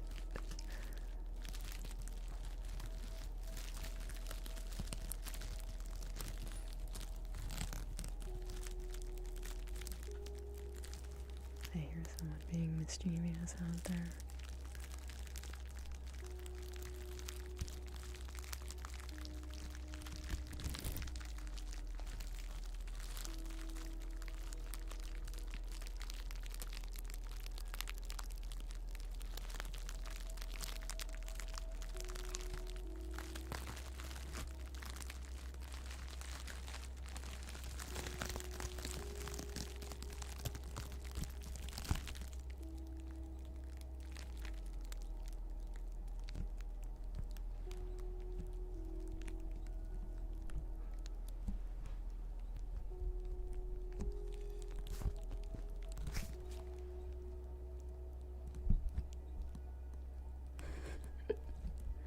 I wanted to stay up here so bad.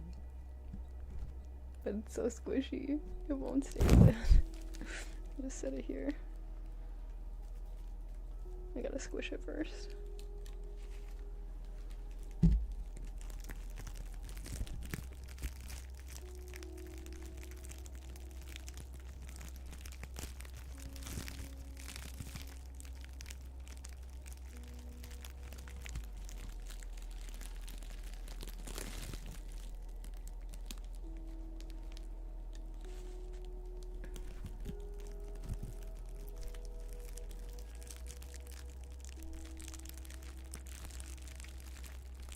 I just love it.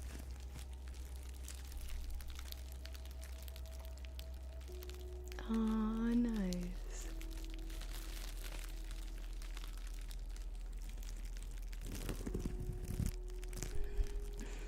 Bread hat.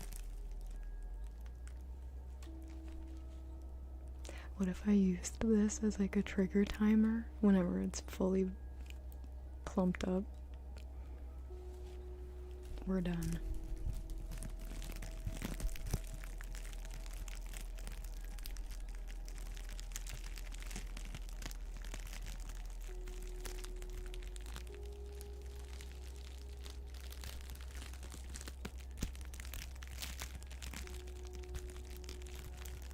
Oh, sorry, the bread hasn't risen yet. We gotta still do bubble wrap. It's so wiggly. It's actually. Oh, I spoke too soon. I was gonna say it's staying pretty good. But obviously not. I love this thing. Oh, it smells so good. It just smells way too good.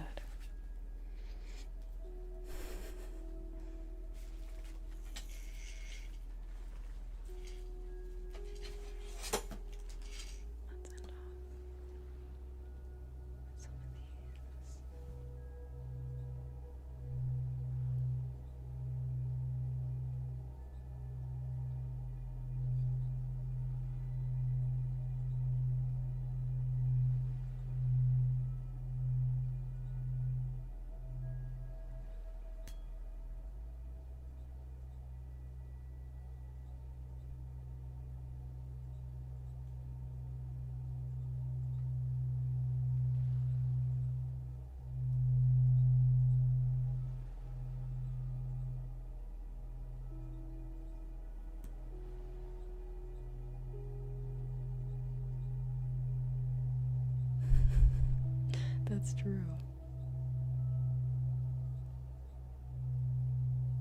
You're right. I probably could do that. I don't know if I want to.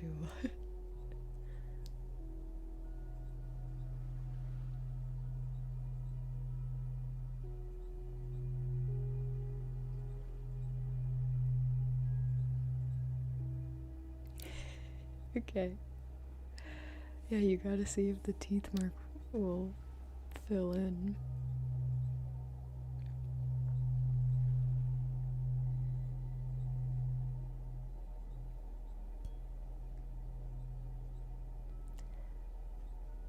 Everyone who's listening, if you are still conscious and awake and able to presently type in the chat, send me a little farewell wave, heart, smile. You can send the number 7, the number 1. We are winding to a close, and I would love to say bye to anyone who's awake.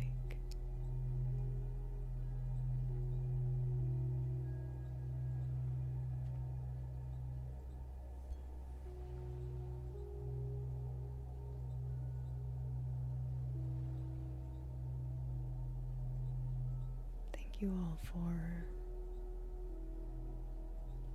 sharing some of the heaviest news I've ever shared on the stream with me, and holding space for my emotions and that of others. Thank you for the tarot readings today, taking them seriously.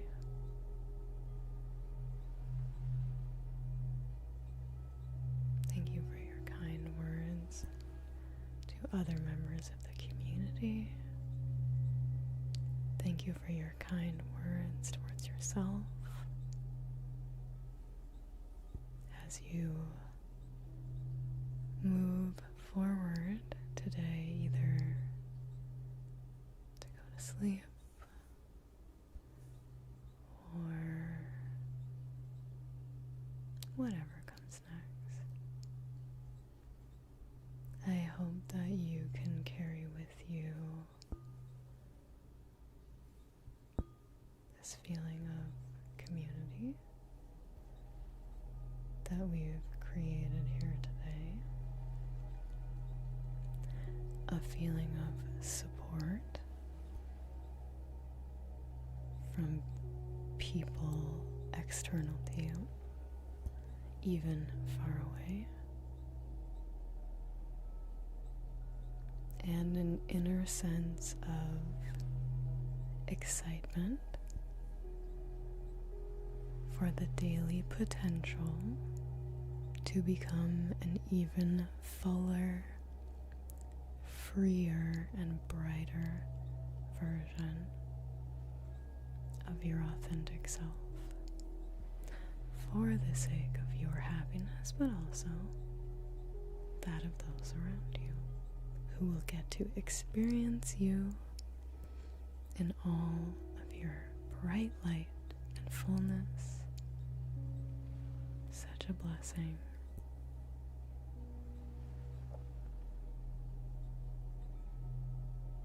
I will see you very soon.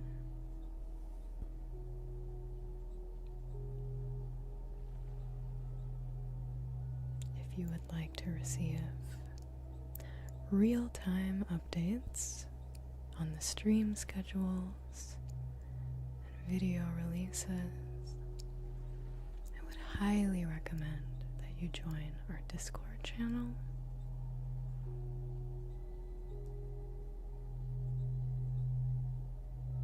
If you are on Twitch, check out my YouTube.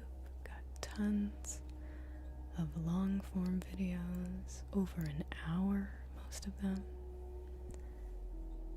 And if you're on YouTube, maybe try to catch a stream on Twitch next time. It's a completely different community.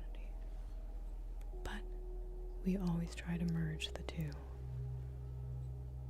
Because ultimately, good people are good people, regardless of what platform they're on, right? That's why the Discord is so fun. It's kind of the middle ground for everyone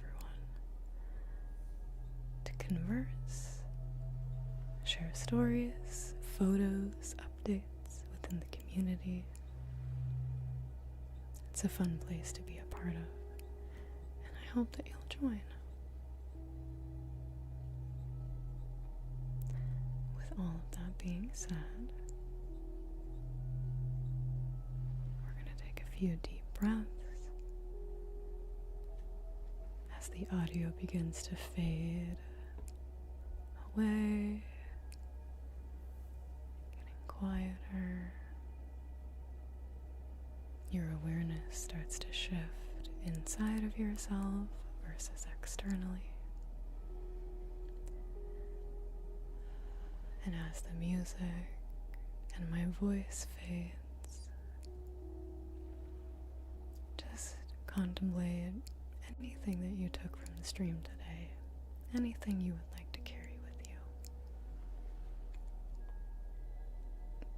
More importantly, hold a place of gratitude for yourself and all of the time that you are spending on relaxing, staying calm, staying present, just overall being a better version of yourself, like I said, to show up in the world and for those around you.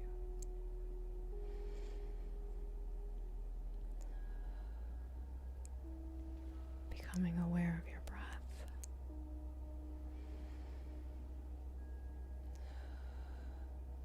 And joining me for our first inhale.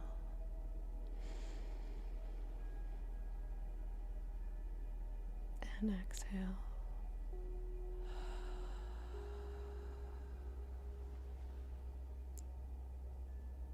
Breathing in.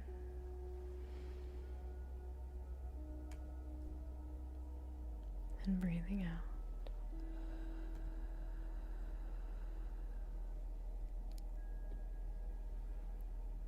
Inhaling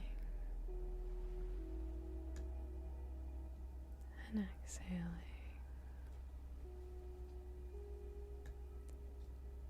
Closing your eyes.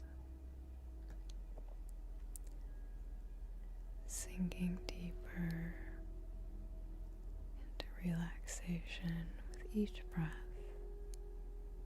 In and out. In and out.